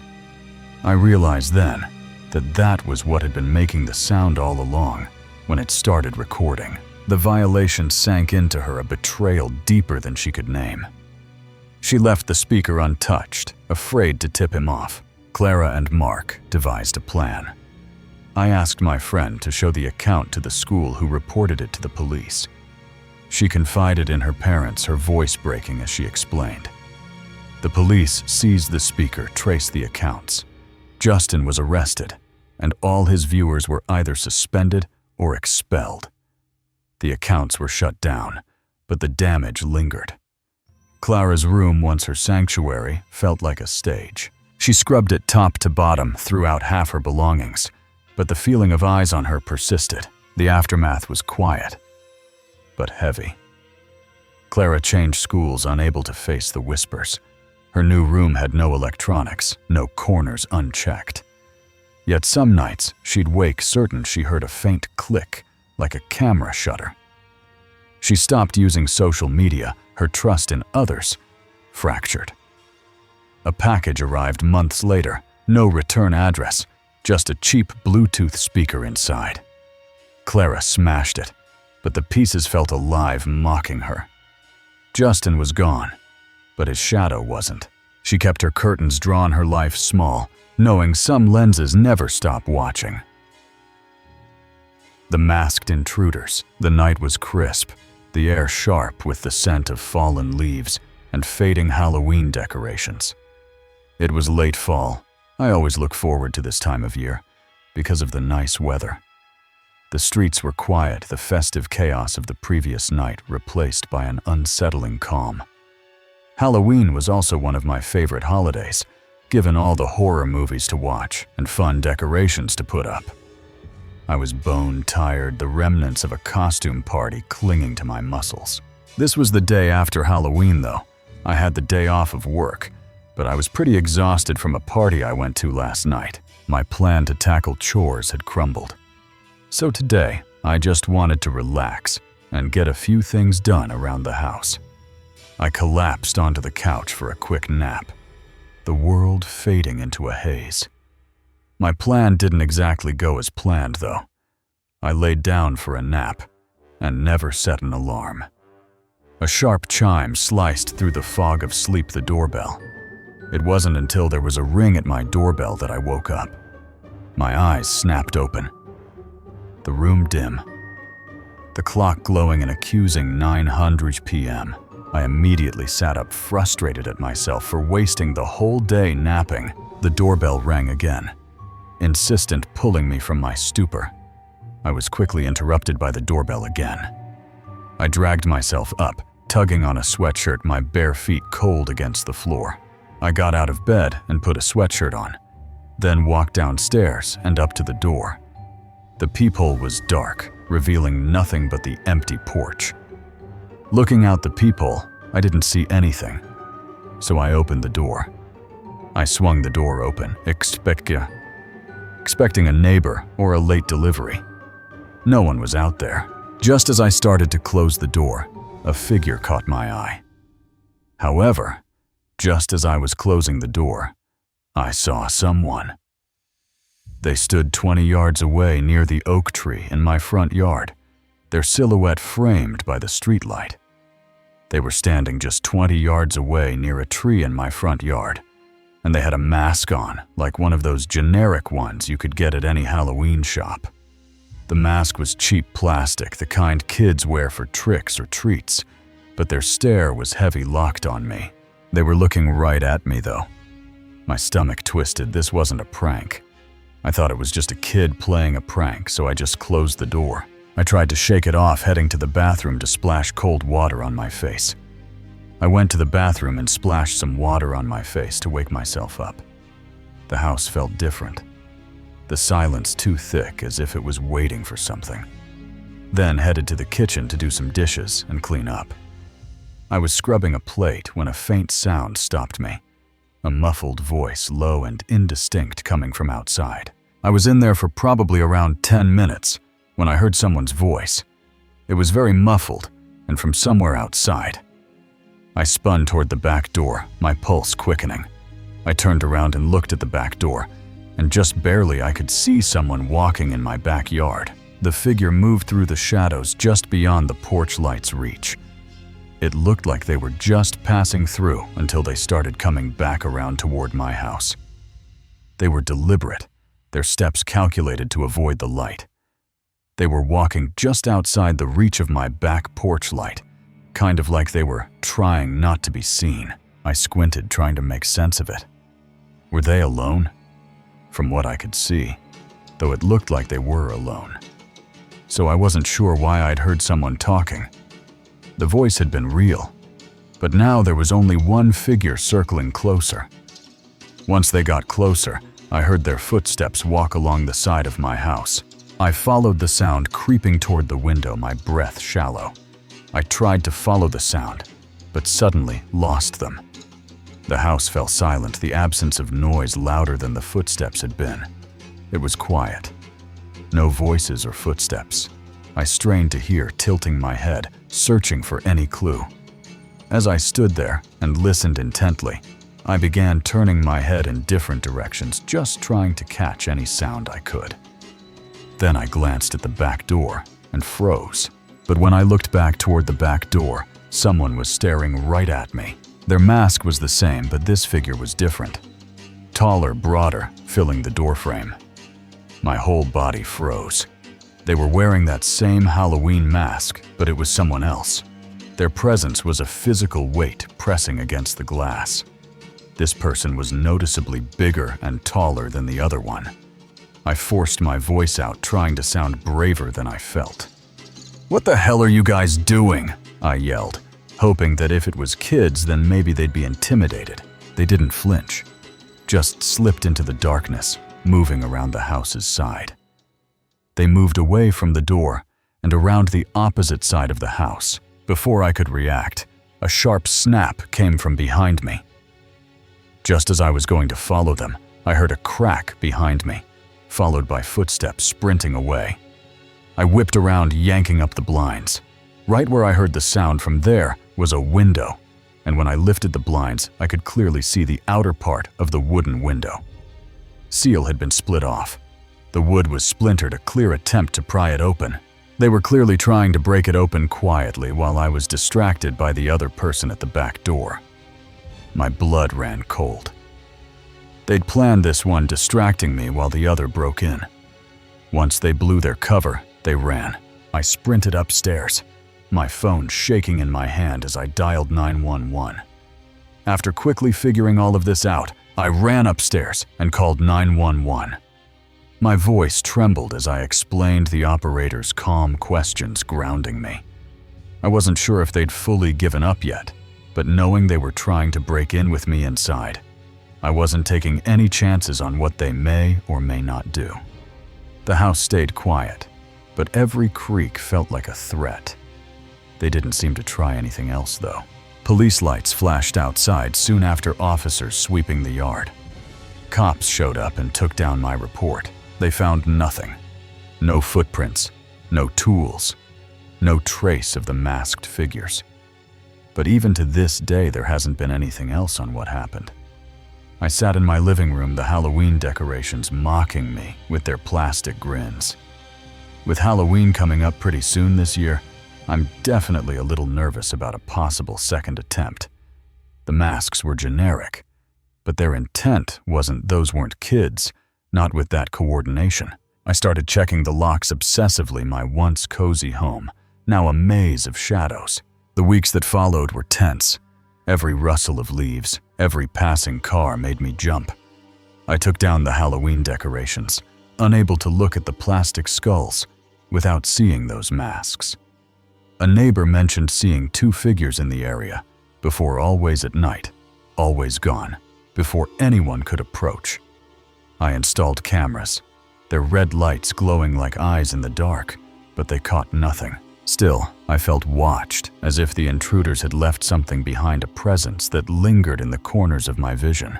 I dug into the neighborhood's history, desperate for answers. Old forums mentioned break-ins around Halloween, always unsolved, always targeting homes alone at night. Were these the same people or something worse? I started sleeping with a bat by the bed, the weight of it a small comfort. The window's splintered frame was fixed, but I couldn't fix the unease. As Halloween approached again, I dreaded the night, the masks, the chance they'd return. My home was no longer mine. It was theirs, marked by their silent, masked threat. The watcher in the woods. The forest didn't welcome us. It watched. Chase and I had driven hours to this remote clearing in rural Washington, a campsite we'd found on some app nestled deep where the trees swallowed the sky. Fall painted the woods in fiery reds and golds, but the air was sharp, biting through our jackets. We were alone, or so we thought. The first night was calm, just the two of us trading stories under a blanket of stars. But something was out there, waiting, its eyes hidden in the dark. The silence was deceptive. We woke to a crisp morning, the ground dusted with frost, and hiked to a nearby peak.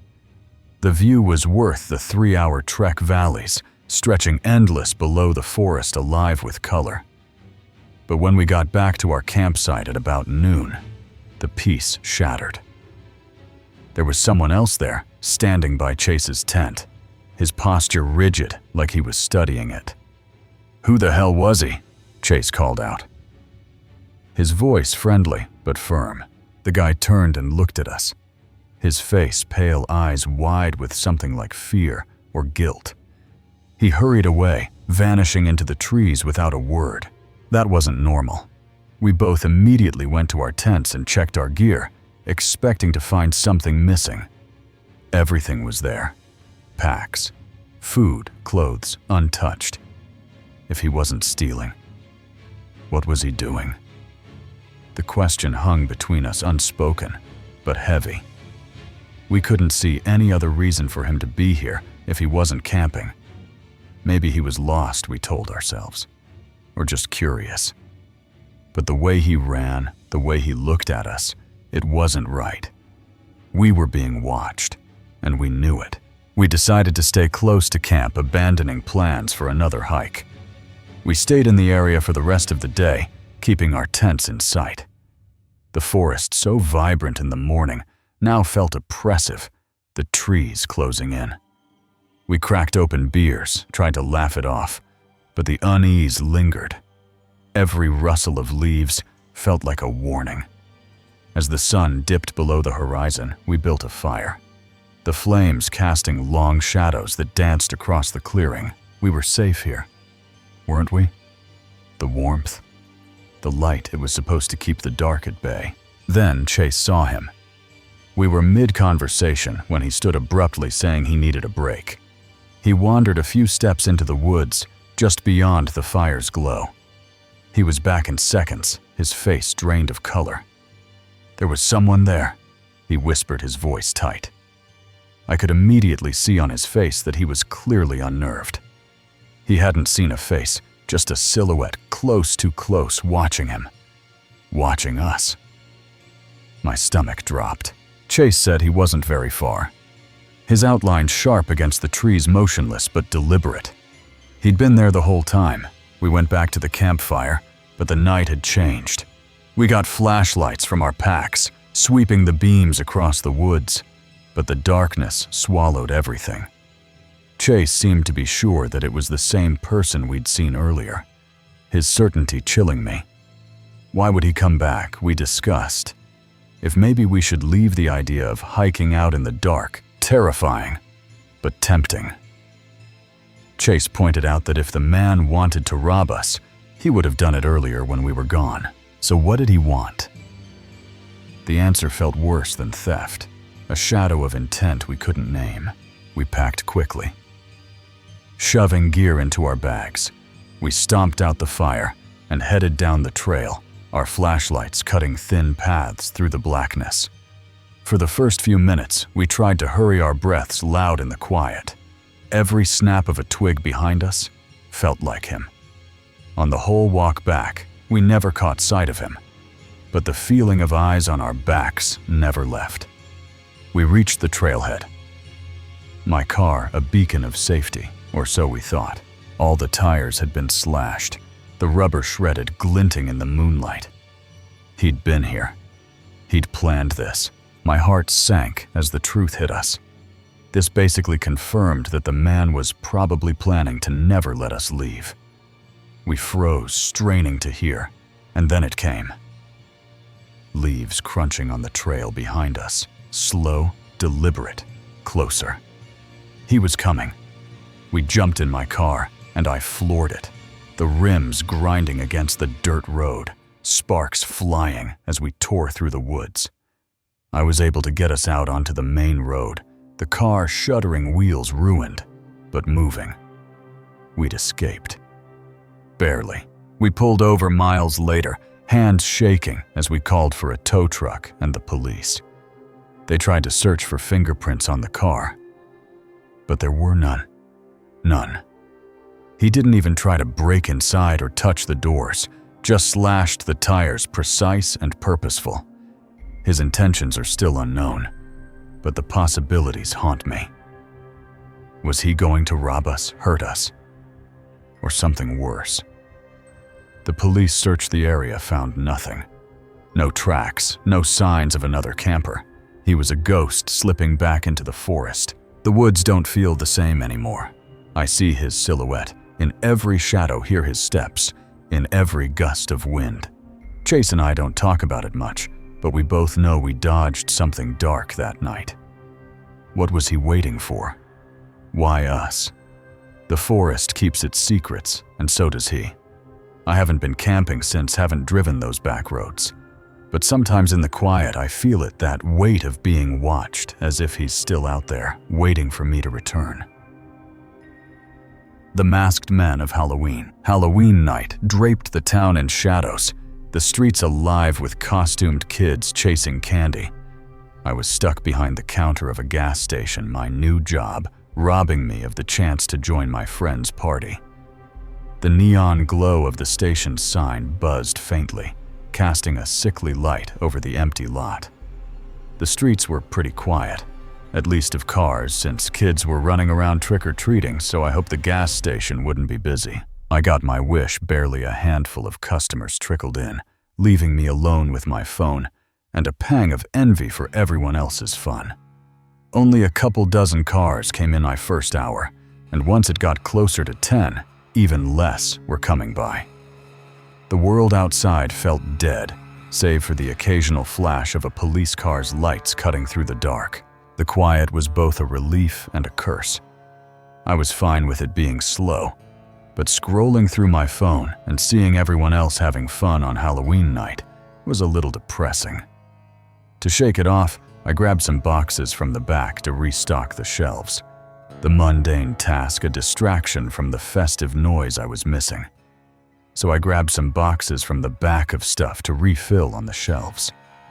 I was halfway through stacking cans when a faint chime broke the silence, the bell above the door. As my back was to the front door, I heard the little bell go off. I turned around and saw 3 men walking into the shop. My heart skipped.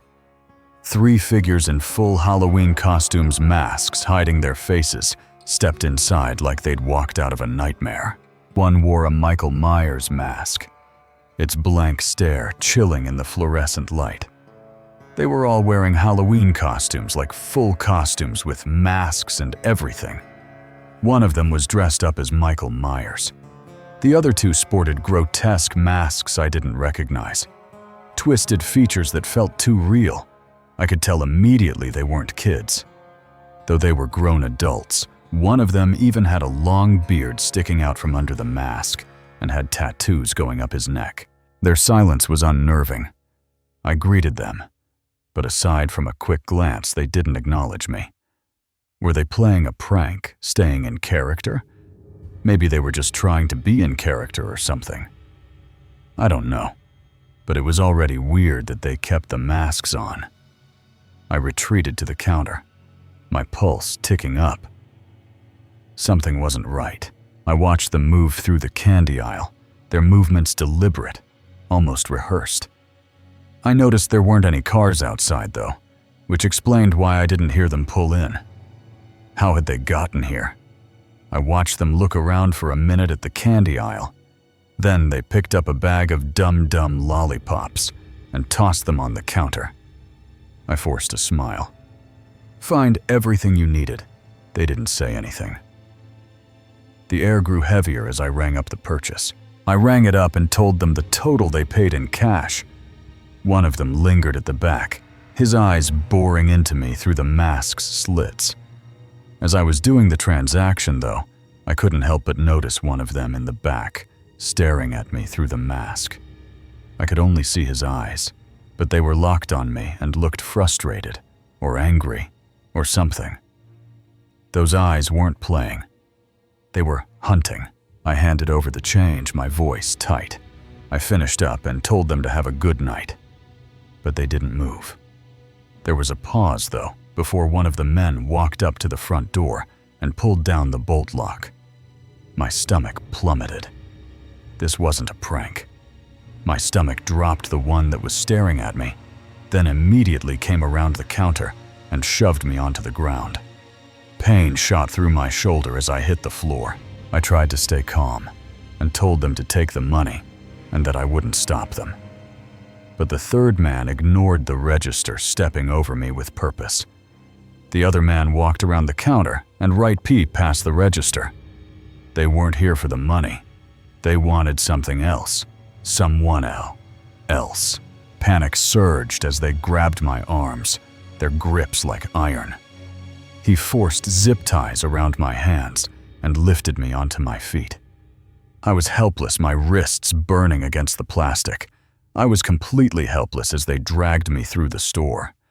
They moved fast, checking the lot before shoving me toward the entrance. After briefly checking outside, they rushed me out the entrance. The cold night air hit me like a slap. And then I saw it. An old rusted car tucked in the grass beyond the lot, hidden from view. It was only as they dragged me toward the side of the building that I noticed an old car. Sitting in the grass outside the parking lot, that's where they were taking me. But then a blinding light swept over us. A sudden glaring light came over top us. It was a police car pulling into the lot. The men froze their masks, catching the glare of the cruiser's headlights. The three men dropped me on the pavement and sprinted into their car. I hit the ground hard, gasping as their car roared to life, or tried to. I don't know if it just was that their car wouldn't start, or they gave up, or what. But the officers were able to get them before they got away. Tires screeched, and within seconds the officers had them pinned. Backup showed up not even 30 seconds later. I lay there heart pounding as the police cuffed the men, their masks still on their eyes, glaring through the slits. Later, the officers told me the truth. I guess what happened was earlier in the night the police got a report of 3 men in costumes offering kids seaside on the sidewalks and trying to lead them away from houses. That's why the patrol car kept circling. That's why I kept seeing a patrol car circling the area. The men had been stalking the town, using Halloween as cover their candy allure for kids. What they wanted to do with me or any of the kids isn't for sure, as none of the men confessed anything. But their silence spoke louder than words. It almost makes me glad that everything happened the way it did, though. Because if I'd sold them that candy, and heard later on that it was used to kidnap kids with, I probably would have felt a ton of guilt. I quit the job soon after, unable to face another night shift. That Halloween changed me. The gas station, once just a job, became a place of dread. I started noticing things, how the streets grew too quiet. Some nights, how shadows seemed to linger too long in the corners of the lot. I dug into the town's history, finding stories of missing kids, unsolved cases tied to Halloween nights, decades apart. A local bartender, his voice low over a beer, told me about a group that used the holiday's chaos to hunt vanishing before dawn.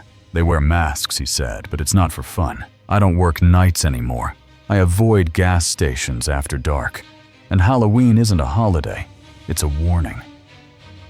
Every October, I lock my doors early. The memory of those eyes burning through the masks.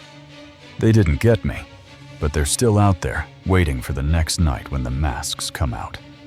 Thankfully, it didn't have to go that way. Footprints in the dust. The snow fell like a shroud, burying the town in silence, but the house held a secret.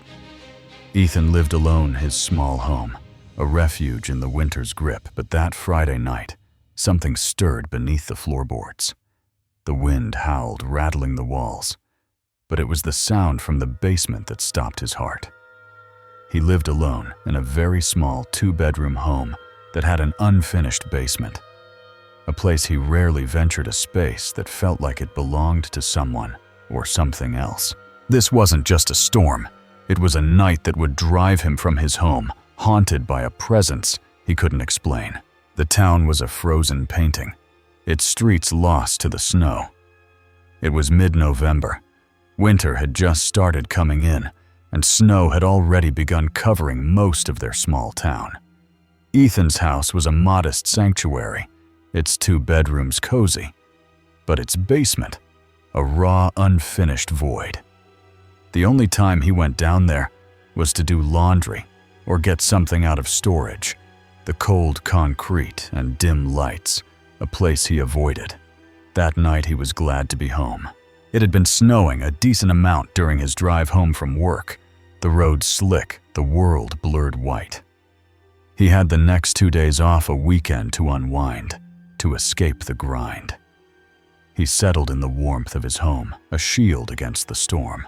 Ethan made himself comfortable, the routine a comfort. He got home, made dinner, and watched the new episode of his show. The TV's glow a companion in the quiet. He sank into the couch, the world outside forgotten. He turned on YouTube in the background as he laid on the couch and scrolled on his phone, the videos a soft hum under the storm's roar. The snow intensified the wind, a living thing. The snow must have picked up as he could hear the wind slamming against the house, its force shaking the walls. It made the walls creak, a sound he tried to dismiss as the house settling. But then another sound broke through, faint but unmistakable. As he walked down the hallway, he heard something below him, a movement that didn't belong, a whisper from the dark. He froze, his breath caught in his throat. He immediately stopped, hoping to recognize it as just a house creaking. But the sound was wrong, too deliberate. There was something moving around in the basement, a subtle shift, a presence that chilled him. How could anything be down there? He didn't know how that could be possible. The house locked the snow, sealing him in. He moved to the basement door, his hand trembling. He went over to the basement door and opened it, the hinges groaning. He turned on the lights and walked down to the bottom, the stairs creaking under his weight. There were only a couple hanging light bulbs across the ceiling to light up the large open area, their weak glow casting long shadows. He didn't see much of anything. The space empty, the air heavy with dust and cold. He stood there for a minute, just to see if that sound came again. But the silence was oppressive, unbroken. After hearing nothing else, he went back upstairs, his heart still racing, his mind grasping for logic. The storm raged, but the house was no longer safe. Given the conditions outside, he figured it had to just be the house moving around, the wind playing tricks. He tried to settle back into routine. He used the restroom and went back to the couch, the TV's noise a feeble shield. But the sound returned clearer, more insistent. Only a minute later, he heard it again, a sound that cut through the wind's howl. It wasn't a creaking sound. It was subtle thumps, like footsteps, deliberate and measured. It sounded like someone was walking around, each thud a pulse in the quiet. His fear spiked. He could feel his heart beat faster, but he clung to denial. He still felt like there was no way someone could be down there. It just wouldn't be possible. Not in this storm, not in his locked home. Ethan's courage wavered, but he had to know. He got up again and went to the basement door, his steps heavy, his breath shallow. The sound had stopped, the house holding its breath. Now that he was there, he couldn't hear it. The wind's roar drowning out everything. He descended again, the cold biting deeper. He walked down to the bottom, the basement a cavern of shadows. The wind's growl was louder here, a low hum that masked subtler sounds. The sound of the wind was loud down there, but then he saw it. On the cement floors, there were shoe prints, fresh and distinct, etched in the dust that coated the concrete. They were fresh too and only showing because of the dusty layer that covered the floor, a trail that shouldn't exist. Terror gripped him. He was absolutely terrified, his mind reeling, his body urging flight. He ran the prints, a silent scream in his mind. He ran back upstairs and grabbed the house phone to dial 911, his voice shaking as he spoke to the operator. As he told the operator all the necessary information, the basement answered. There were two very loud thuds from the basement, heavy and deliberate, a final warning. Panic took over. He sprinted out of the house, the snow swallowing his footsteps, the cold searing his lungs. He stood in the storm, shivering, waiting for help. A couple officers showed up a reasonable time later, their flashlights cutting through the white. When they went inside, they didn't find anything aside from the prints on the floor, the same prints Ethan had seen. They seemed to lead right up to the bottom of the basement steps, and nowhere else, a path that ended abruptly, impossibly. The officers were baffled. They really didn't know what to tell him, offering only to call if anything else happened. Ethan couldn't stay, the house no longer his. He booked a hotel for the next 2 nights, the warmth of the room a stark contrast to the dread in his chest. He was too uneasy to sleep in his own home, the prints a mystery that gnawed at him. The police found no signs of forced entry, no windows broken, no doors ajar. With no signs of a break-in anywhere, the question lingered: how had the prints appeared? It was really hard to say who was in his basement, or even how they got in or out, a puzzle with no solution. Ethan's mind turned to darker possibilities. Part of him thought it might have not even been a person at all, a doubt that grew in the quiet of the hotel room. The house, the snow, the prints. They were a story he couldn't finish, a fear he couldn't shake. The town slept under its snowy blanket. But Ethan didn't. He was still really skeptical, torn between logic and the uncanny. He returned home after 2 nights, each step into the house a test of courage. The basement door stayed locked, the lights left on. But the prints were gone, swept away by time or something else. He checked the locks, the windows, the walls, finding nothing but his own unease. The storm had passed, but its echo lingered, the wind's howl, a reminder of that night. Ethan told his story to a few friends, their eyes wide, their theories. Wild vagrants, ghosts, tricks of the mind. No one had answers, and the town's quiet offered no clues. He lived cautiously, the house no longer a refuge. The basement became a forbidden place, its door a barrier he rarely crossed. He installed a new lock, kept a flashlight by his bed, listened for sounds that didn't belong. The prints were a scar, a question that followed him through the winter. He searched local forums, asked neighbors, but no one reported intruders. No one saw strangers in the snow. The town was small, its secrets smaller, but this one was vast, untouchable. Ethan wondered if it was human, if it was something else, the doubt.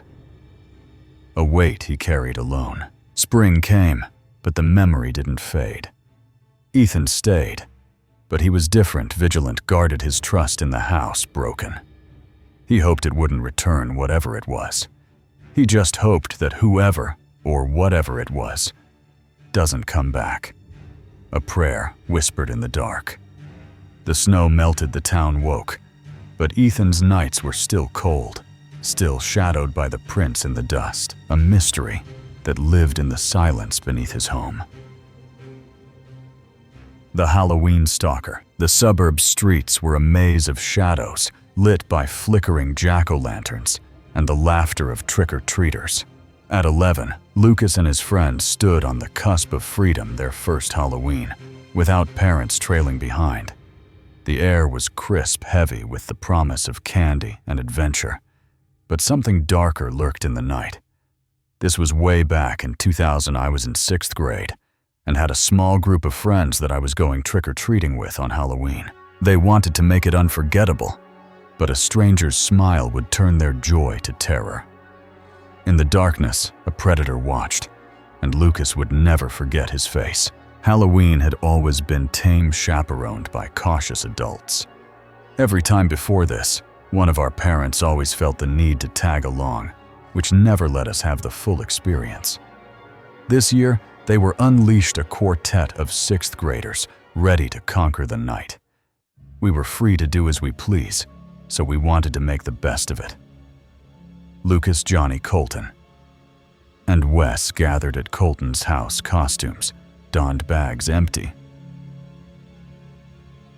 But mufflin, it was me and my friends, Johnny, Colton, and Wes. After school on Halloween day, we all got into our costume and met up at Colton's place. They roamed Colton's neighborhood, its familiar homes generous with treats. We started making our rounds, honestly. I don't think any of us thought it would take so long to go through Colton's neighborhood. Full-sized candy bars fueled their excitement, each house a victory. Most of the houses had good stuff, though even full-sized candy bars had some of them. As dusk deepened, they craved more, eyeing a wealthier area nearby. It was about 800 ros. When we made it to the other neighborhood, none of us had ever really been there, but it had even bigger houses. The new streets were darker trees looming like sentinels. These houses were more covered by trees, so it probably wasn't a good idea to go there. The group pressed on their bravado, masking unease. Of course we still did. They hit a dozen houses, bags heavy with loot. We went down the street, stopping at 10 or so houses. The last house stood apart, older, and isolated, its weathered facade, a relic among modern mansions. This one was noticeably more spread out further from the other houses, and it looked older. Johnny hesitated, sensing something wrong. Johnny wanted to skip it and turn the corner to the next block, as he thought there was something off about it. But curiosity won, pulling them to the porch. The night held its breath, and Lucas felt the first stir of fear. They rang the bell, pumpkins flickering at their feet. We walked up to the porch and rang the doorbell. They had a few carved pumpkins on their doorstep. No answer came. The house silent. We waited for a good 30 seconds and didn't hear anything inside. As they turned away, a figure emerged from the garage's shadows. We suddenly noticed a person by the garage. He was walking toward us. An older man, maybe 50, grinned broadly. He was an older guy, maybe 50, and he had a big smile. His offer of candy felt off, his presence too sudden. The suburb's festive glow faded, and Lucas sensed danger in the night. The man's smile was a mask, his voice too eager. "If you'll wait just a minute, I can get y'all some candy. I just picked up more from the store." Lucas frowned. No car had pulled in, the man appearing from nowhere. We never saw him pull in though, and he kind of seemed to come out of nowhere. They declined, backing away. We said it was okay, and that maybe we'll come back around. His smile vanished, a cold edge in his eyes. His smile fell flat as we walked away. The group moved to the next block, the encounter souring their mood. All of us felt a little weird after that, so we moved on to the next block. The man's presence lingered, a shared unease, silencing their chatter. There was something about that guy that was just creepy. All of us felt it too. They knocked on a few more doors, but the night's magic was gone. We went up to a few more houses though, but it was starting to get really dark out. Exhausted, they decided to return to Colton's. We decided to head back to Colton's place to spend the rest of the night there. Instead of retracing their steps, they took a shortcut down a quiet street. Instead of going back the way we came, we turned down the next street that was in the direction of the main road. It was sparsely lit with only a few houses and dense forest beyond. This one only had a couple houses on it, and the rest was just forest. There weren't even many lights on the road. The silence was heavy, their footsteps loud. I think all of us were a little uneasy walking down there, as most of us had even stopped talking. The trees seemed to watch their branches clawing at the sky. Then footsteps crunched from the woods. Then, out of nowhere, there were footsteps beside us, coming from the trees. The man emerged, his creepy smile back. That guy came walking up to us. He had that creepy smile again. He waved, pushing through the brush. Tried waving at us as he made his way through the brush and trees and onto the road. Fear gripped them, and they backed away. All of us backed up as he started talking. His words were a blur as he lunged at Colton. He lunged toward Colton. The group sprinted, terror fueling their flight. Somehow he didn't get him, and all of us sprinted away. They didn't stop until the main road. Its lights a sanctuary. We didn't stop running until we got to the main road. Panting, they crossed into Colton's neighborhood, safety closer. We crossed back into Colton's neighborhood and felt way more safe. The forest's darkness was behind them, but the man's shadow lingered. They caught their breath, hearts still racing. The Halloween night, once a thrill, was now a nightmare, and Lucas felt the weight of their escape. The main road's glow was a fragile shield, the suburb's festive air tainted. We caught our breath and started walking again. The walk to Colton's was short, but fear slowed their steps. The walk back to his place was only 10 minutes. Halfway there, an old gray sedan with tinted windows crept by. An old gray sedan with tinted windows started passing by us. Lucas barely noticed at first, but it circled back twice more, slowing each time. They circled around 2 more times, slowing down each time they passed us. Panic flared the car's intent clear. We picked up the pace. They hurried to Colton's, the house a beacon of safety. Got back inside Colton's house. Inside, they locked the doors, hearts pounding. None of us really knew what to do after that point. The sedan's shadow loomed, its driver a mystery. They debated telling Colton's parents, but fear of losing their freedom silenced them. Stupidly, we chose not to tell anyone, because we thought they would have never let us out alone anymore. The night's events replayed the man's lunge of vivid terror. Lucas wondered who he was, a neighbor, a drifter, or something worse. The sedan's tinted windows hid its driver, but the connection felt too close. Was it the same man or a new threat? The suburb's Halloween cheer was a cruel contrast, its streets now paths of danger. They stayed up swapping theories, their candy untouched. Johnny suggested the man was a prankster, but his smile was too cold. Colton feared he'd followed them from the old house, his offer a lure. Wes, usually quiet, said the sedan's timing was no coincidence. Lucas felt it too, the night's events a web they'd stumbled into. The house's warmth couldn't erase the chill, the suburb's safety a lie. They agreed to stick together, never to venture to that neighborhood again. The next day, school buzzed with Halloween tales, but theirs stayed secret. Lucas scanned faces, wondering if the man was among them. The sedan didn't return, but its memory haunted their walks home.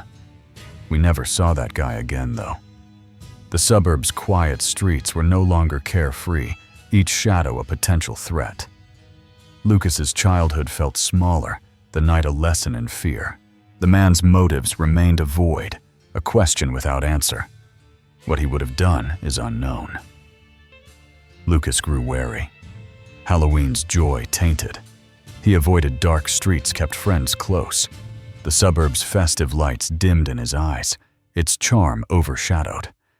The old house stood a silent sentinel, its secrets locked away. Years passed, but the memory held a scar from that night. Lucas warned younger kids his story, a suburban legend. The sedan. The man, the lunge, they were ghosts but real. He learned to trust his instincts to run when fear whispered. The suburb was his home, but its shadows were alive. Halloween was no longer a game. It was a warning, and Lucas carried it always. The Watcher in the woods. The forest whispered secrets, its leaves a kaleidoscope of crimson and gold. Lena, a city dweller, craved these escapes to the wilderness where the air felt alive. Her weekend at a rustic campground promised solitude, a break from the urban hum. I was staying at a cabin for the weekend, in a campground an hour from where I lived. The cabin was bare, a single room, a creaky bed, walls thin enough to feel the wind.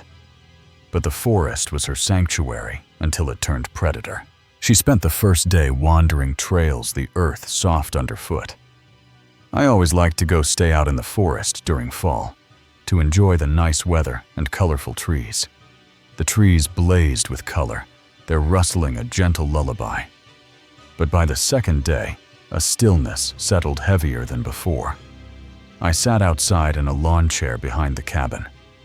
The leaves blowing in the wind was such a nice sound to listen to. Yet the forest seemed to hold its breath, watching her from unseen corners. Then she saw him.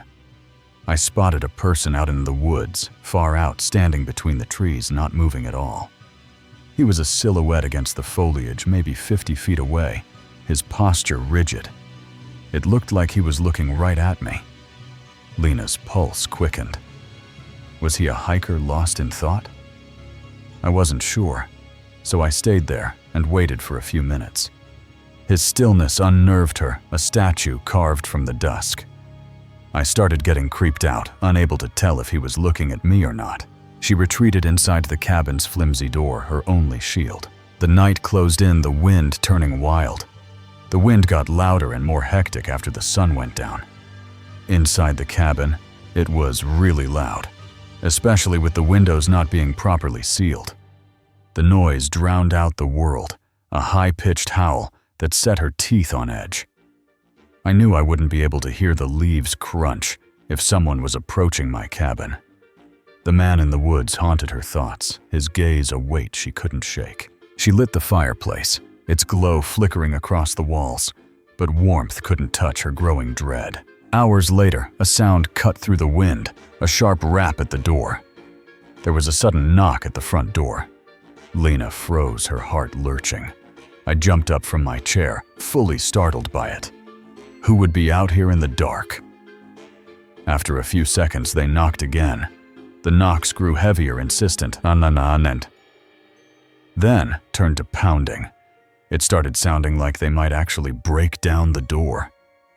Lena stood paralyzed, torn between speaking and silence. I ended up staying quiet, just out of hesitation. The pounding stopped, leaving a silence louder than the wind. Lena crept to the door, her breath shallow. I moved up to the door as quietly as I could and looked out the peephole. There was nobody outside. Relief flickered, then died. I looked for another 30 seconds just to be sure, then backed up. She turned, reaching for her phone, when a pair of eyes met hers through the window. A pair of eyes, piercing into mine through one of the old windows. They were wide, unblinking, human, but wrong. As soon as we made eye contact, his head moved out of sight. Lena stumbled back the cabin, shrinking around her. She grabbed her phone, dialing the police, her voice trembling. I got my phone and called the police. The car was too far parked across the lot, a risk she wouldn't take. I stayed inside and waited for the police to show up. The wind roared, masking any sound of retreat. When the police arrived, they found nothing, no footprints, no trace. Whoever was outside my cabin must have left. Lena packed her bags that night, the forest no longer a refuge. I've never gone back since. The drive home was a blur, the city's lights jarring after the dark. But the Watcher's eyes followed her, burned into her memory. Lena avoided the outdoors, the rustle of leaves now a warning. Weeks later, she found a photo from the trip on her phone, one she hadn't taken, a blurry figure between the trees too close to the cabin. She deleted it, but the image lingered. Some nights she'd wake to a faint tapping like fingers on glass. The city wasn't far enough to escape the woods, or what waited within them. Thank you for listening till the end. Tomales, if you hear a knock at 3 a.m. tonight, don't answer it. Maybe the next story is coming. Symbiotus for you. See you the in your next nightmare.